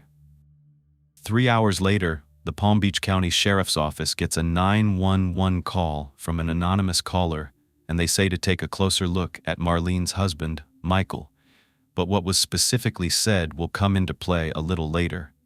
Meanwhile, Marlene's parents are being interviewed, and they told police that she did not have any enemies that they knew of. Her mother remembers Marlene as an outstanding woman that would do anything for anyone. It's really not uncommon for parents to paint a very positive picture. Not that Marlene wasn't any of these things, but I tend to find that this is the way many victims are described. But Marlene's dad said she was courteous and respectful and just an all-around good person. What was creepy to me was the fact that police noticed 3 clown paintings in Marlene's childhood home. There were even a bunch of clowns on display in the home, and the family loved and collected them. They even dedicated a room to circus clowns. So I thought isn't that strange, or is it just me? And what's even more haunting is the fact that Marlene herself actually painted one of those portraits of a clown when she was just 14 years old. Is that just a scary coincidence? I don't know, but I don't think I could ever look at a clown again if one of my family members had this happen to them. But it seems like Marlene's mom still holds clowns near and dear to her heart. Not only were her parents grieving, but Marlene's husband just lost his wife so suddenly and in such a horrific manner. And Marlene's parents knew Michael very well, and they described him as a good, hard-working, confident man. But that's not how everyone described Michael. One neighbor said he was out of place in their community. He was an outcast. He had somewhat of a bad attitude. He was rough around the edges. Because normally in this kind of community, they're very close-knit, and everyone knew each other. They would spend time at the local country club, they would shop at the same grocery stores, but they never remember seeing Michael. And sources say that Michael was always surrounded by trouble. On one occasion, his plane had disappeared, and it finally turned up with the engine broken, and no one did anything. They just swept it under the rug. No one ever found out what happened. It would be pretty hard, in my opinion, for that to go unnoticed. Stealing a damn plane. Then one of his racehorses died, and it just showed up dead with no explanation. And I guess that's a big deal in an equestrian kind of community. And then he does have a criminal history, but nothing specific that investigators would think could lead to someone wanting to kill his wife. Still, investigators have to give it some weight, especially because of the strange comment that Marlene made to her parents before her death. She said, "If something happens to me, Michael did it." Police start their investigation very quickly since the community is putting a lot of pressure on them. They want this case solved, and they want it solved now. They're on edge, they're shocked, they're scared, they feel violated, knowing that someone came into their neighborhood so easily and carried out this gruesome crime. They thought it may happen again. They thought there could be a serial killer in their community just roaming around. Investigators start out by looking for the things they know. A person wearing a clown costume, driving a Chrysler LeBaron, or a .38 caliber. They also decide to set up surveillance vehicles to observe who showed up at Marlene's funeral and who didn't, but that didn't really lead to any clues.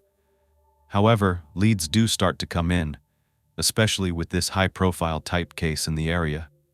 The police were looking for costume stores in the area, and they stumbled upon one where 2 women worked, Deborah and Barbara, and they had been running a costume shop in the town. Back then, there were only 3 related stores in Palm Beach County. People were not buying things online. There wasn't like Amazon. You had to actually go to the store, try on the costuming, and buy it there. But Deborah says that someone came into the store on the night before Marlene's murder after the store was closed for the night. The ladies were still inside finishing up, and they see a customer at the door knocking for them to open it. It was a lady, and she insisted that they let her in to get a costume. When they asked her, "Could you come back later like tomorrow when we're open?" She said no. She needed a costume right now. They also thought that was super suspicious because it was nowhere near Halloween. They could understand, if you know your kids don't have a costume, you need to get in. Tomorrow's Halloween. No, this was May. Plus, she knew specifically what she wanted. She asked for a full clown outfit, makeup, shoes, sponge nose, wig, everything.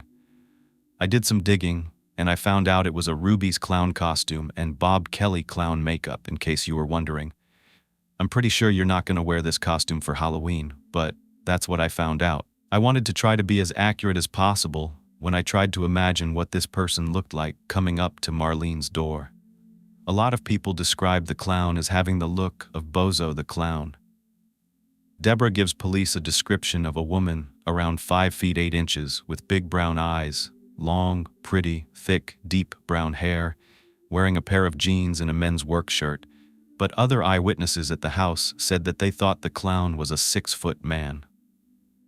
This person paid in cash, and the items came out to be about $80. Finally, Deborah asked the police why they were being questioned, and when they told her the bad news about Marlene, her heart just sank, because she realized at that moment that she could have potentially sold this costume to a murderer.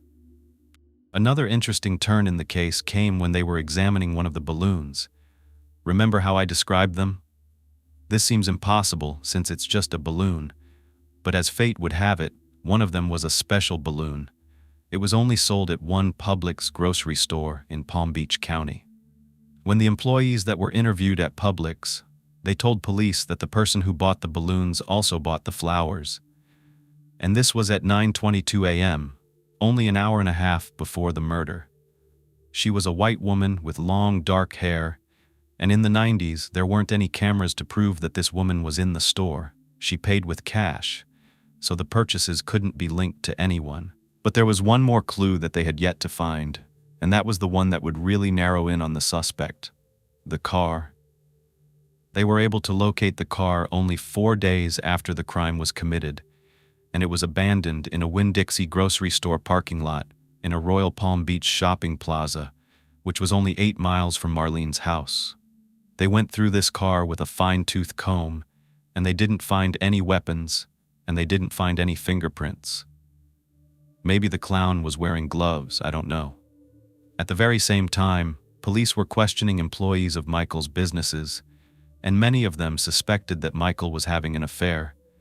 And there were rumors that had been swirling around the office that he was hanging around a woman. But she allegedly no longer worked for Michael. While this was happening, investigators got their first solid lead in the case. They confirmed that they had found the right car. Not only was it a white Chrysler LeBaron, but because they found 2 important clues, they found quite a few. And I don't know how much quite a few is. Synthetic orange fibers were found on the driver's side of the vehicle, and mixed in with the fibers were strands of long brown human hair, believed to belong to a woman. So far, it seems like this is the same person at the house, same person matching the description at Publix, same car, and now evidence that someone driving the car may have matched the description. Going back to Michael, it's pretty standard to suspect the husband. So after Marlene passed and Michael was finally able to be questioned, he said that he had a solid alibi. His story of driving to the racetrack at the time checked out, but this did not mean he wasn't conspiring with someone else who actually committed this crime, someone like a woman named Sheila Keene. Sheila Keene was more of a deep South Florida girl. She grew up in a small town around the Everglades, which is a wetland in Florida and much different than Wellington. That's for sure, but it's actually really beautiful in its own way and very special. It is the only remaining subtropical wilderness in the United States. It consists of 1.5 million acres of sawgrass marshes, mangrove forest, and hardwood hammocks, and it's the home to many endangered, rare, and exotic animals. My dad told me that many criminals would dump bodies in the Everglades to never be seen again because the alligators would take care of them. Sheila was a true country girl. She was very pretty, always had the attention of all the boys around her, but one thing everybody knew about Sheila was that she had big dreams. She wanted to get out of the Everglades and be rich. She was super into money, and she wanted to live the good life. The way that Sheila was brought up, she was a tough girl, and she found herself in a tough business. She repossessed cars. People told police that she was the type of person that wasn't scared of walking up to just anybody's home, whether it was day or night, and confronting them, or just pulling up her flatbed truck and taking their car. Sheila was 26 years old, a single mother at the time, and she was separated from her husband. Her and Michael ended up connecting because Michael needed someone to repossess cars he sold when people could not come up with their payments. And these cars we're talking about, they're not the greatest. They were described as cars that someone pretty desperate would buy, people that had bad credit, criminal records, sketchy pasts, and therefore it was said that Sheila carried a gun with her just in case anything went south. It's not unusual for people to be strapped in Florida. I was too when I lived in downtown Jacksonville. It can get pretty rough out there, and rightfully so. Sheila had encounters where people would come out of their house with shotguns while she was trying to repossess their vehicles. Some sources say that Sheila worked directly under Michael, but then other people reported that she was sort of a freelance worker, if you will, an independent contractor, and that she had more of a partnership relationship with Michael. But regardless of which version is accurate, the two of them had a very close working relationship. Marlene herself was also very heavily involved in the used car lot, so she knew Sheila as well, and as a matter of fact, a lot of the businesses were in Marlene's name. Michael was questioned about this possible affair with Sheila, and he was adamant that they were strictly in business together. However, there were accounts from employees that they would go on long lunches together. This doesn't necessarily mean that people are cheating, but okay, I guess that's fair. But they could have been talking about business. But then something else happens that makes them take an even closer look at Sheila. Remember the anonymous phone call that I said I was going to get back to later? The reason they told police to look into Michael is because there were rumors around town that Michael was helping Sheila financially. And it wasn't just related to helping her with a job and paying her as an employee. There was more to it. At this time, in 1990, Sheila was married to a man named Richard Keene, who also worked in the car repossession business. So if the rumors were true about the affair, it meant that both of them were cheating on their spouses, Michael and Sheila. And Sheila's marriage was definitely not a good one. She was living in her own apartment. Some people believe that Michael was paying her rent at this apartment. Supposedly, Marlene knew about the affair, and her mother even told police that she had confided in her that the marriage was on the rocks. Joe said to police that only 2 weeks before her murder, Marlene told him that she planned to move out and find her own place. Then Marlene's mother confirmed. This is because she told Marlene that she was welcome to come back home in Vegas. One day when Michael had detailers working on a customer's car in the lot, the customer said Marlene showed up out of nowhere and started yelling at him. According to this customer, Marlene specifically said to Michael that he was a sinking ship and that he would lose everything he owned if he kept screwing with her. Her words. Now, tell me what you think about this. After Marlene left, the men detailing the car that worked for him said that he went up to them and said that one of them could be the richest man alive and a very happy person that would never have to work again if one of them would get rid of the does. It sounds like a joke to you? I don't know, maybe? And it's pretty unknown where this timeline of events occurred. But let me just say, it's not that uncommon to say things you don't actually mean. And this isn't in defense of Michael. I'm really not a fan of people saying things as a joke or out of frustration that can be very hurtful. Sometimes there's truth to it even if they just mean to release it out of frustration. I'm pretty sure either you've said something like that or you've heard someone say something like that. They sometimes say, "I could just kill you," or "If I find out he's cheating, I'll kill him." But they don't actually mean it, considering the circumstances that happened. And then he's talking to other men, and he's embarrassed in the moment. Do you think he's joking or not? One interesting lead came in that Sheila had allegedly been seen wearing a clown costume into an auto parts store that she used to go to very often to entertain the owner's children. But this was never confirmed, so we don't know if someone's making it up to, put the blame on her. But while looking into Sheila, they discovered some weird things about her husband, Richard. He was 20 years older, which I don't know. That doesn't seem that weird to me. But what is weird is he was involved in the KKK. Supposedly, when they questioned Sheila's husband about whether she owned a gun, he said that they did own a .38, but that Sheila had misplaced it about a month before Marlene's death. Oh, that's convenient. When police questioned Sheila, she denied having the affair. She said they were merely good friends. So now they're not just business associates or partners, but they're really good friends. Of course, police interviewed the tenants at the apartment where she lived, and they said they thought Sheila and Michael were married because they saw them together so much. The security guard, it's surprising that Sheila's apartment building had the security guard and Michael and Marlene's didn't, but he said that Sheila told him to add Michael to a list of people that could come in the gate without having to call her to approve their visits. Okay, I thought this was weird, but then again, if he was just trying to be nice, if he was just trying to help her, I mean, she is a young single mother. Maybe he just had a soft spot for this woman, and he didn't want his wife to get the wrong idea. Maybe he was just being low-key about it. What if they went to lunch there because it was close by where they were working? But either way, police got a warrant to search her apartment. They took some of her clothing as well as some hairs from her trash bin to compare to the hair they found in the vehicle. Now they're turning their attention back to Michael once again after hearing that he's frequenting Sheila's apartment, and they really want to nail down Michael's alibi.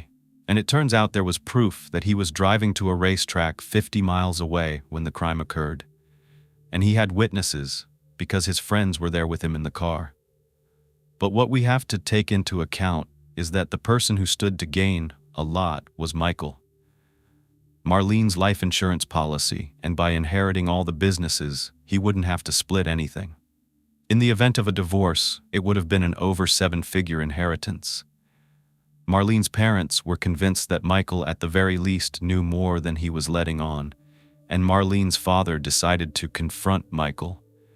He didn't think that Michael physically hurt Marlene, but he thought that Michael had information that he wasn't giving up. But Michael just denied it, and he just responded with, "Honestly, I don't know anything." But the police aren't so sure about that. If Michael was not in town, who would have had access to Marlene through knowledge of her whereabouts? They were concerned that Marlene may have been taken out of the picture because he was helping Sheila financially. Perhaps she wanted him to contribute more, and he could do that and give her more if Marlene was gone. They could just do away with her and then live the good life. But just like Michael, Sheila had her own alibi that she would give police. She said it's impossible for her to be the one that committed the crime because she was out doing her job repossessing cars. They don't even have surveillance to figure out if there's a clown driving a car. So how would they prove or disprove where Sheila was? Remember the white LeBaron? Well, guess what? I really wish you could guess. But you know what business Michael is in, right? Yeah, cars. And guess where that LeBaron was connected? Yeah, good old Mikey has a lot of explaining to do because they discovered that the car had been stolen from another used car lot and somehow ended up in Michael's lot. What? How is this possible? A competitor of Michael's that owned a dealership called Payless. We got Bargain Motors, we got Payless. He was running an ad and says that Michael ends up allegedly purposely copying this ad. And this was about a month before Marlene's death. And there was a couple that rented the LeBaron from Payless. And when they were bringing it back, they got confused and they mistakenly returned it to Michael's lot, where employees allegedly told the couple to just park the car on the street, leave the keys in the visor, and they would take care of it. Mysteriously, the LeBaron was stolen from the street that night.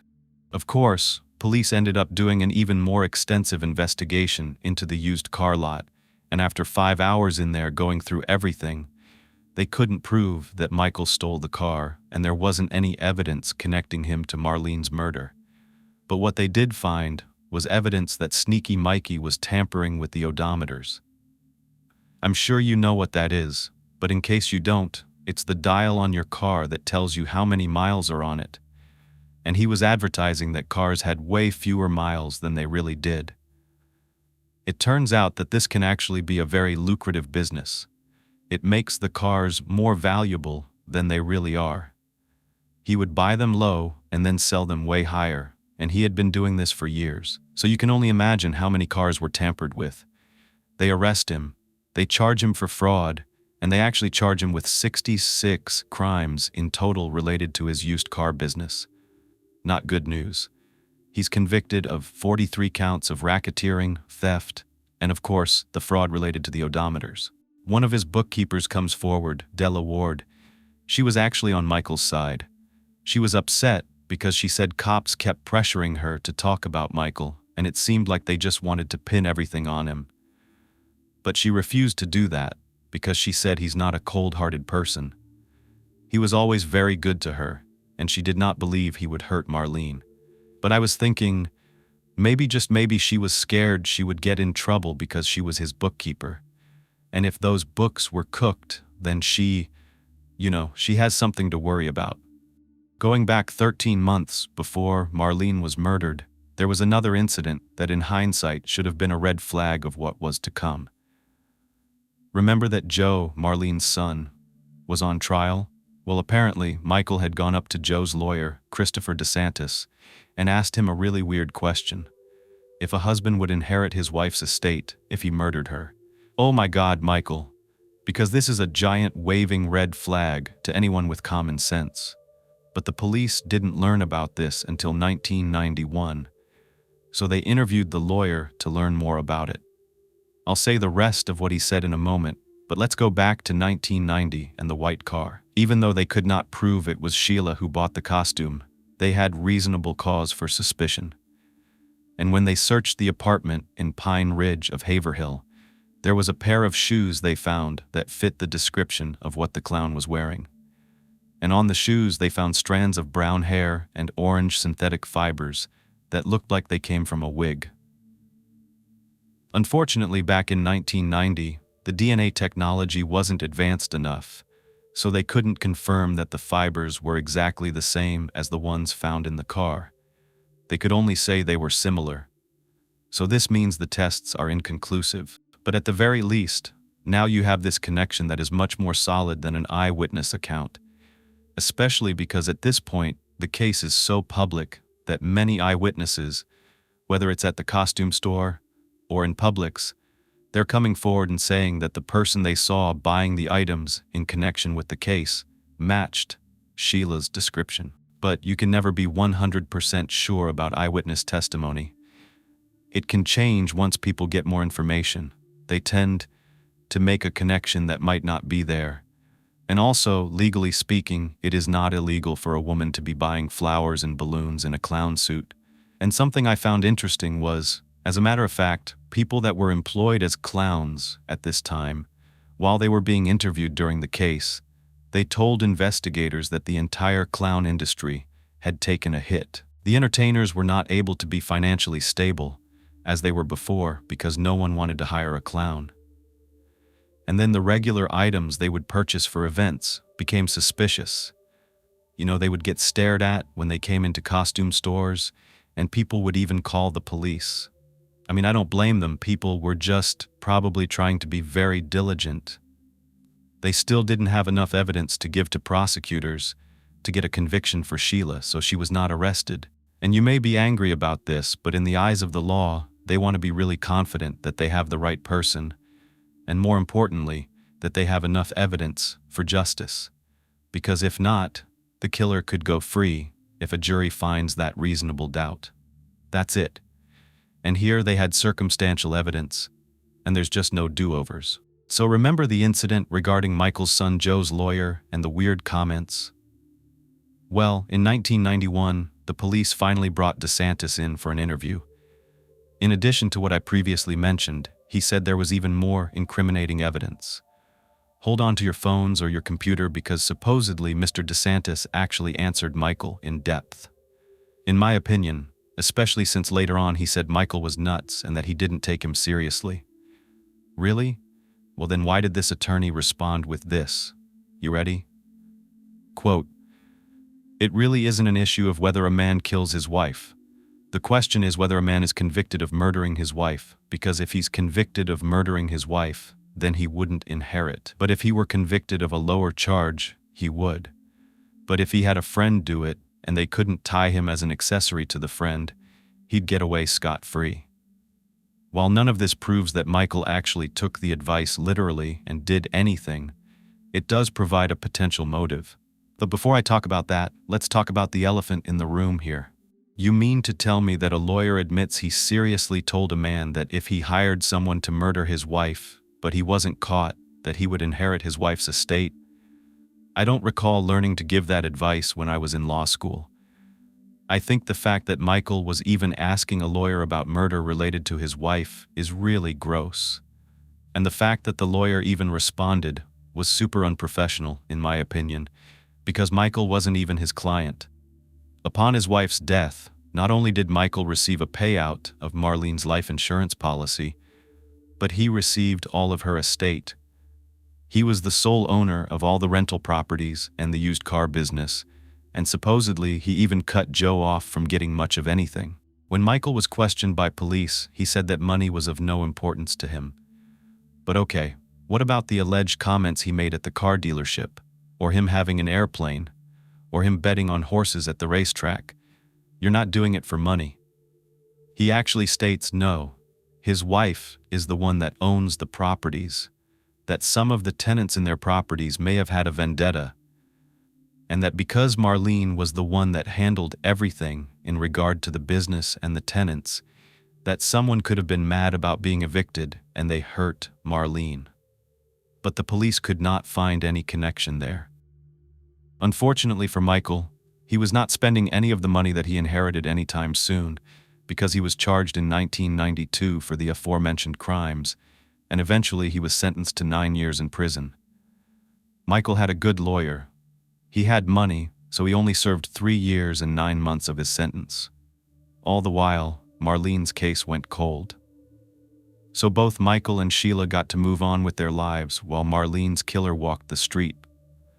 Michael was out around 1997, and in 2000, Sheila divorced her husband for good, and she left town with her son, and nobody talked about her again. I'm sure they did, but you know what I mean. It wasn't as publicized. People had forgotten about the case. By 2004, Michael had actually moved almost 1,000 miles away to a cute little small town called Abington, Virginia, which is a part of the Blue Ridge Mountains. It was nice and secluded, and he ended up getting remarried. And him and his new wife, Debbie, who he affectionately referred to as Deb, he told friends that this was her childhood nickname given to her by her dad, and he liked to continue that tradition. They were such an adorable, sweet couple, according to friends, and even though they were far away from the fast life in Palm Beach, they were still living in their own little paradise in a place called Heron Point, which was on the South Houston Lake. And this was in another well-to-do community. I found a picture of the home, and as you can see, it's not the typical small-town style home by any means. It has a private dock on the lake. I'm sure they spent a lot of time enjoying nature and living the more private life, especially after such a public tragedy had occurred in Michael's life. The couple invested in a local restaurant to make a living, and the restaurant was just across the border in Kingsport, Tennessee. It was called the Purple Cow. Debbie was 39 and Michael was 48, and the couple fit right in. They made friends really fast in their neighborhood, and they were really close to one of their neighbors on one side of their house. So Michael goes by Mike now, and everyone described them as a lovely, caring couple. So maybe everyone was wrong about Michael, and they were just blinded by the rumors spreading around town. So maybe what happened to Marlene changed Mike, and he didn't take anything for granted anymore. He definitely seemed to be very in love with Debbie. They were seen being affectionate to one another, and people that knew them said Mike was definitely smitten by Debbie. Their restaurant, the Purple Cow, was very popular locally, and it was also very unique. Here are some pictures of it. It was pretty famous for this huge hamburger, named after Mike himself, called Mike's Intimidator. Mike and Debbie weren't just the owners, they got into the nitty-gritty, they helped with the prep, the couple was extremely hardworking, and they were gems in their community.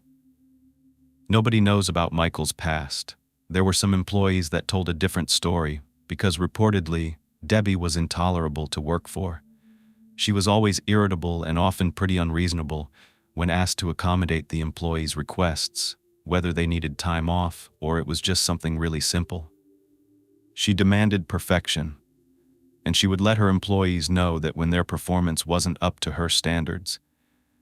But that's kind of understandable. That's your business's reputation.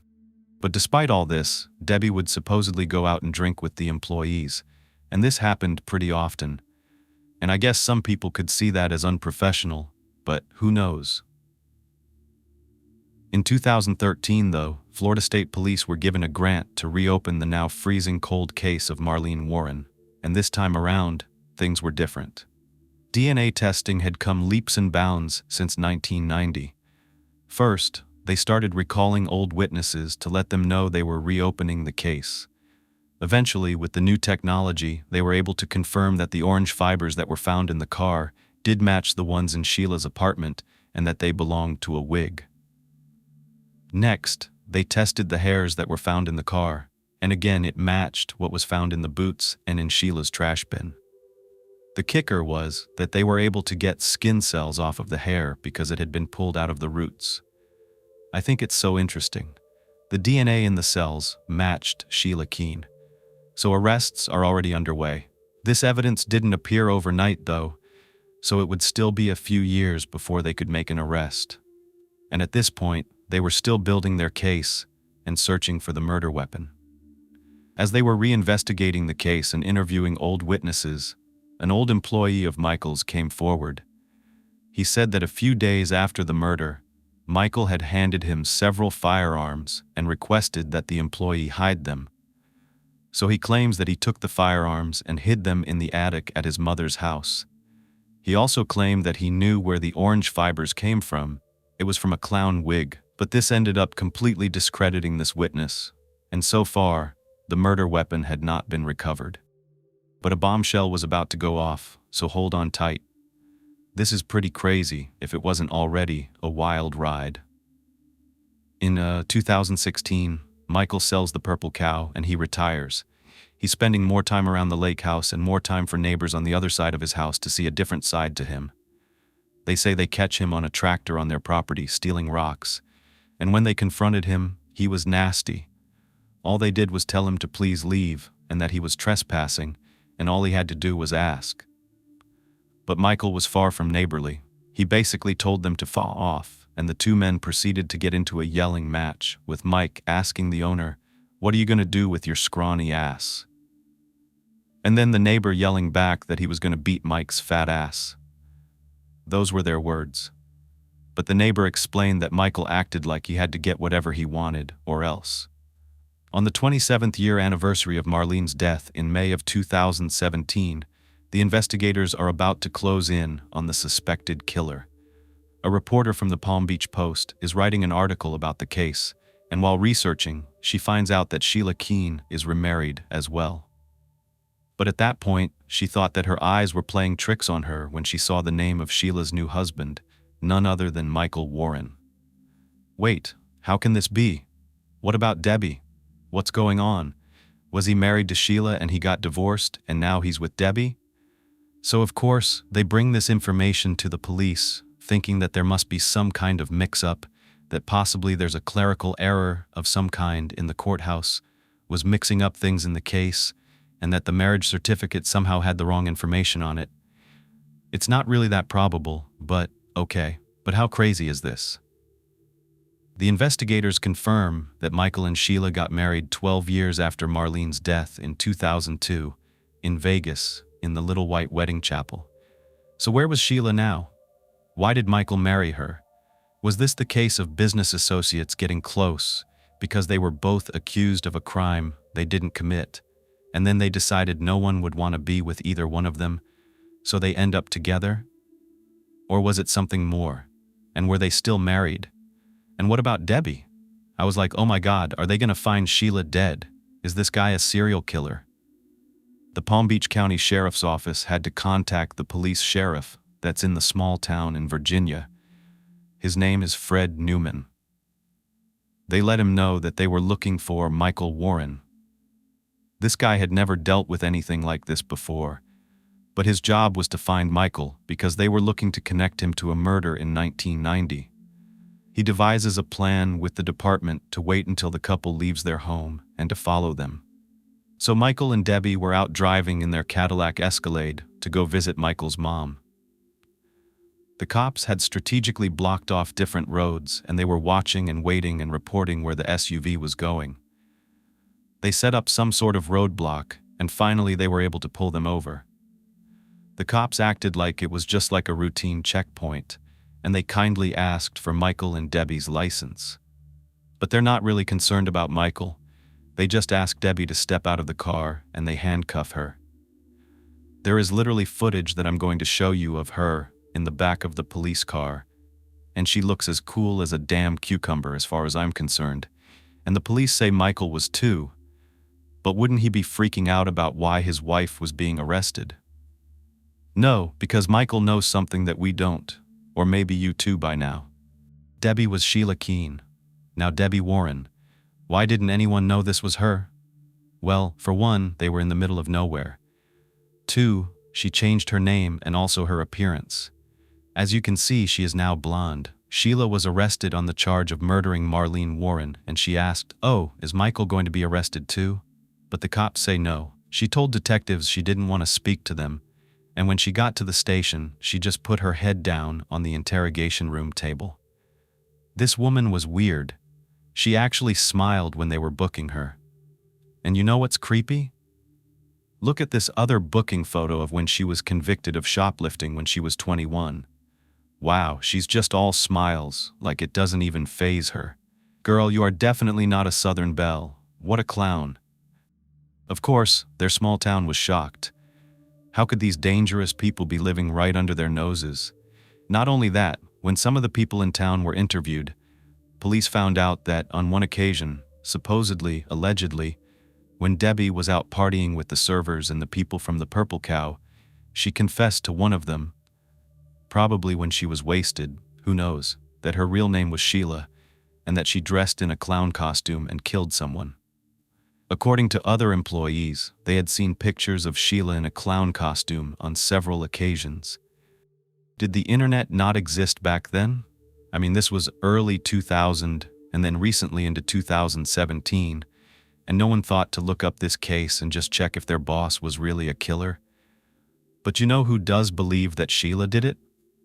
Marlene's parents. Remember the conversation that she had with her mother about the marriage being on the rocks? And now Michael marries the woman who is the suspected killer? Come on, this cannot be a coincidence. My question though is, why marry Sheila? What's the story? I'm sure we're going to find out at trial, because what happened in those 12 years? What about Michael's parents, you may ask? Well, according to investigators, Michael's mother Joyce said that Sheila had told her a month before Marlene's death that she was in love with Michael. Joyce had joined a group of them, including Michael and Sheila, at the Calder racetrack in Fort Lauderdale back in April 1990. Joyce and Sheila got into somewhat of an argument because Sheila threw a tantrum when she couldn't sit next to Michael. Are you serious? But she was 26 years old, so I don't know. This was only a month before what happened to Marlene. And this was the same racetrack that Michael was on his way to the day that Marlene was killed. There are a lot of details here.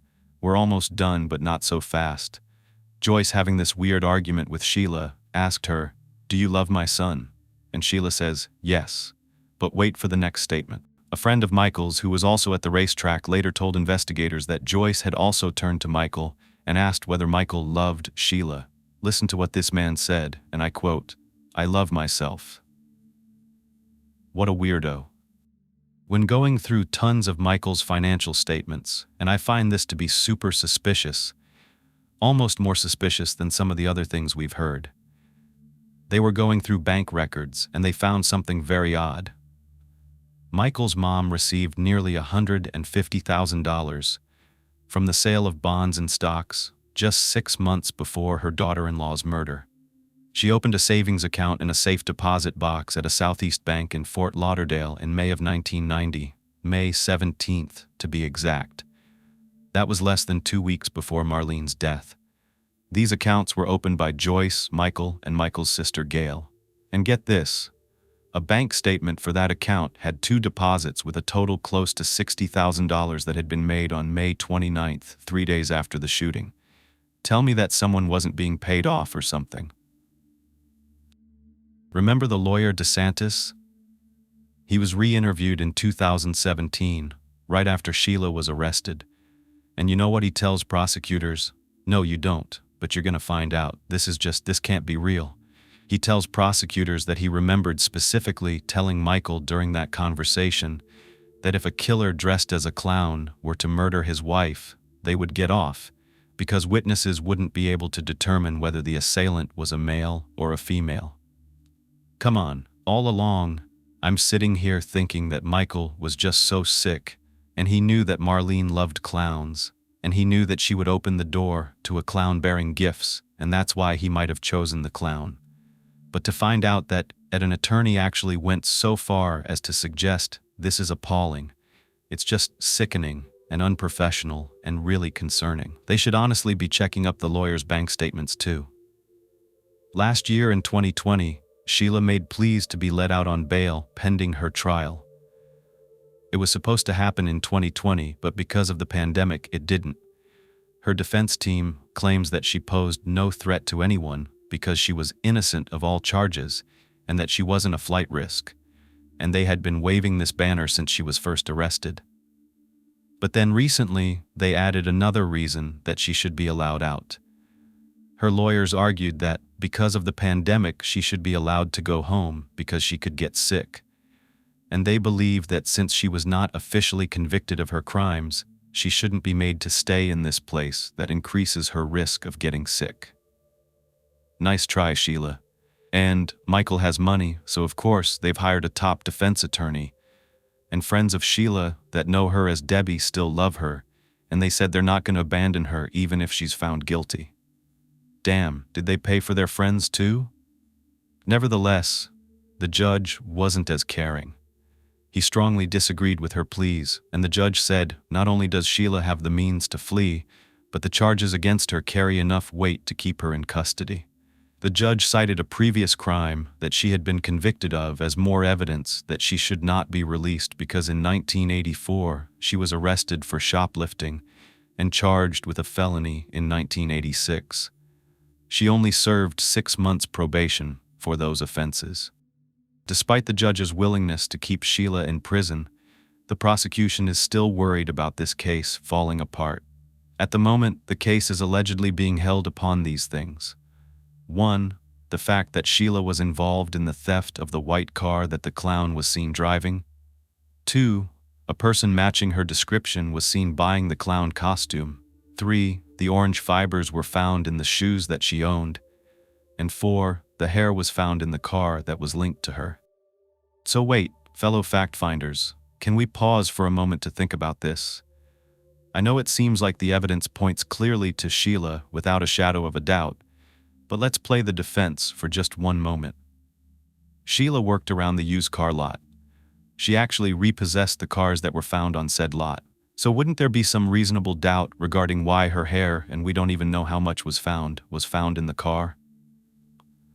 Only eyewitnesses placed her at the stores buying the items connected to the crime. No fingerprints, no weapon, no blood. Orange fibers found in shoes she owned. But is there any possibility that the defense could argue that transfer happened between the small fibers that may have landed in Michael's home and then later embedded in a pair of his socks or shoes, and then transferred to Sheila's apartment when he visited, then transferring to the floor and to Sheila's socks and eventually shoes that Sheila wore or owned? We're talking fibers, very small, and they can fly around. I mean, it's like the little dust that comes off of our clothing. So, as I was stating before with the educational piece from earlier, you have to remember, if we're looking at this holistically on both sides, was the evidence handled correctly? Was the scene secure? Did any of those 10 mistakes that are common in crime scenes happen in this case? But what personally puts the gavel to the sound block for me is the marriage to Michael. I mean, come on, they're just living their best lives right now. He gets out of prison, she marries him. Wow, I don't understand that. That does it for me because I can't understand why that would be such a coincidence. If we can find some reasonable doubt, I'm sure prosecutors are worried about the jury doing so. I want to tell you one more thing that prosecutors are worried about, and this did happen last year in 2020, so I don't know if it's as relevant, but I wanted to make it a point to tell you. There is a testimony from a man named Jay Mullins. He is a detective on the original case, and he is supposedly the only way they feel that they can link the little DNA evidence they have to Sheila's property. So keep in mind what I just said about the scene and the mistakes and all of that. He's the one that has the ability to testify that when he was on the scene and collected everything, it was done properly. However, because of 2020 and all the stuff that was going on, they didn't know if he would be able to make it into court. So the prosecutors had requested his testimony be recorded and then shown to the jury. But no, because the defense has a great argument and a rebuttal to that. And that is, that's not fair because they cannot cross-examine that witness. The prosecution came back and argued, well, this person is old, he may get sick and he may not be able to travel. The judge denied their request. He said to the prosecution that they had an obligation to either produce Mr. Mullins or not use his testimony at all. Mr. Edmondson's quotes are alarming that he made to the paper in 1990, Department 2000. Just this one portion, State Attorney's Office spokesperson Mike Edmondson said, "The open bags of evidence don't alarm prosecutors. Our only issue is if a defense attorney can successfully raise an evidence tampering issue. This hasn't happened." And then a portion of the quote is not included in the article, so we don't know what else is there. We have complete confidence in Sheriff Newman and the sheriff's office. Now, the significance of this evidence goes without saying. Your Honor has heard most of the evidence at the bond hearing. The state prosecuted this case after 26 years based on this fiber and DNA. So this is one of the bases for them picking up this case. And this evidence contamination goes to our theory of defense. What is there? What is your evidence that they tampered with?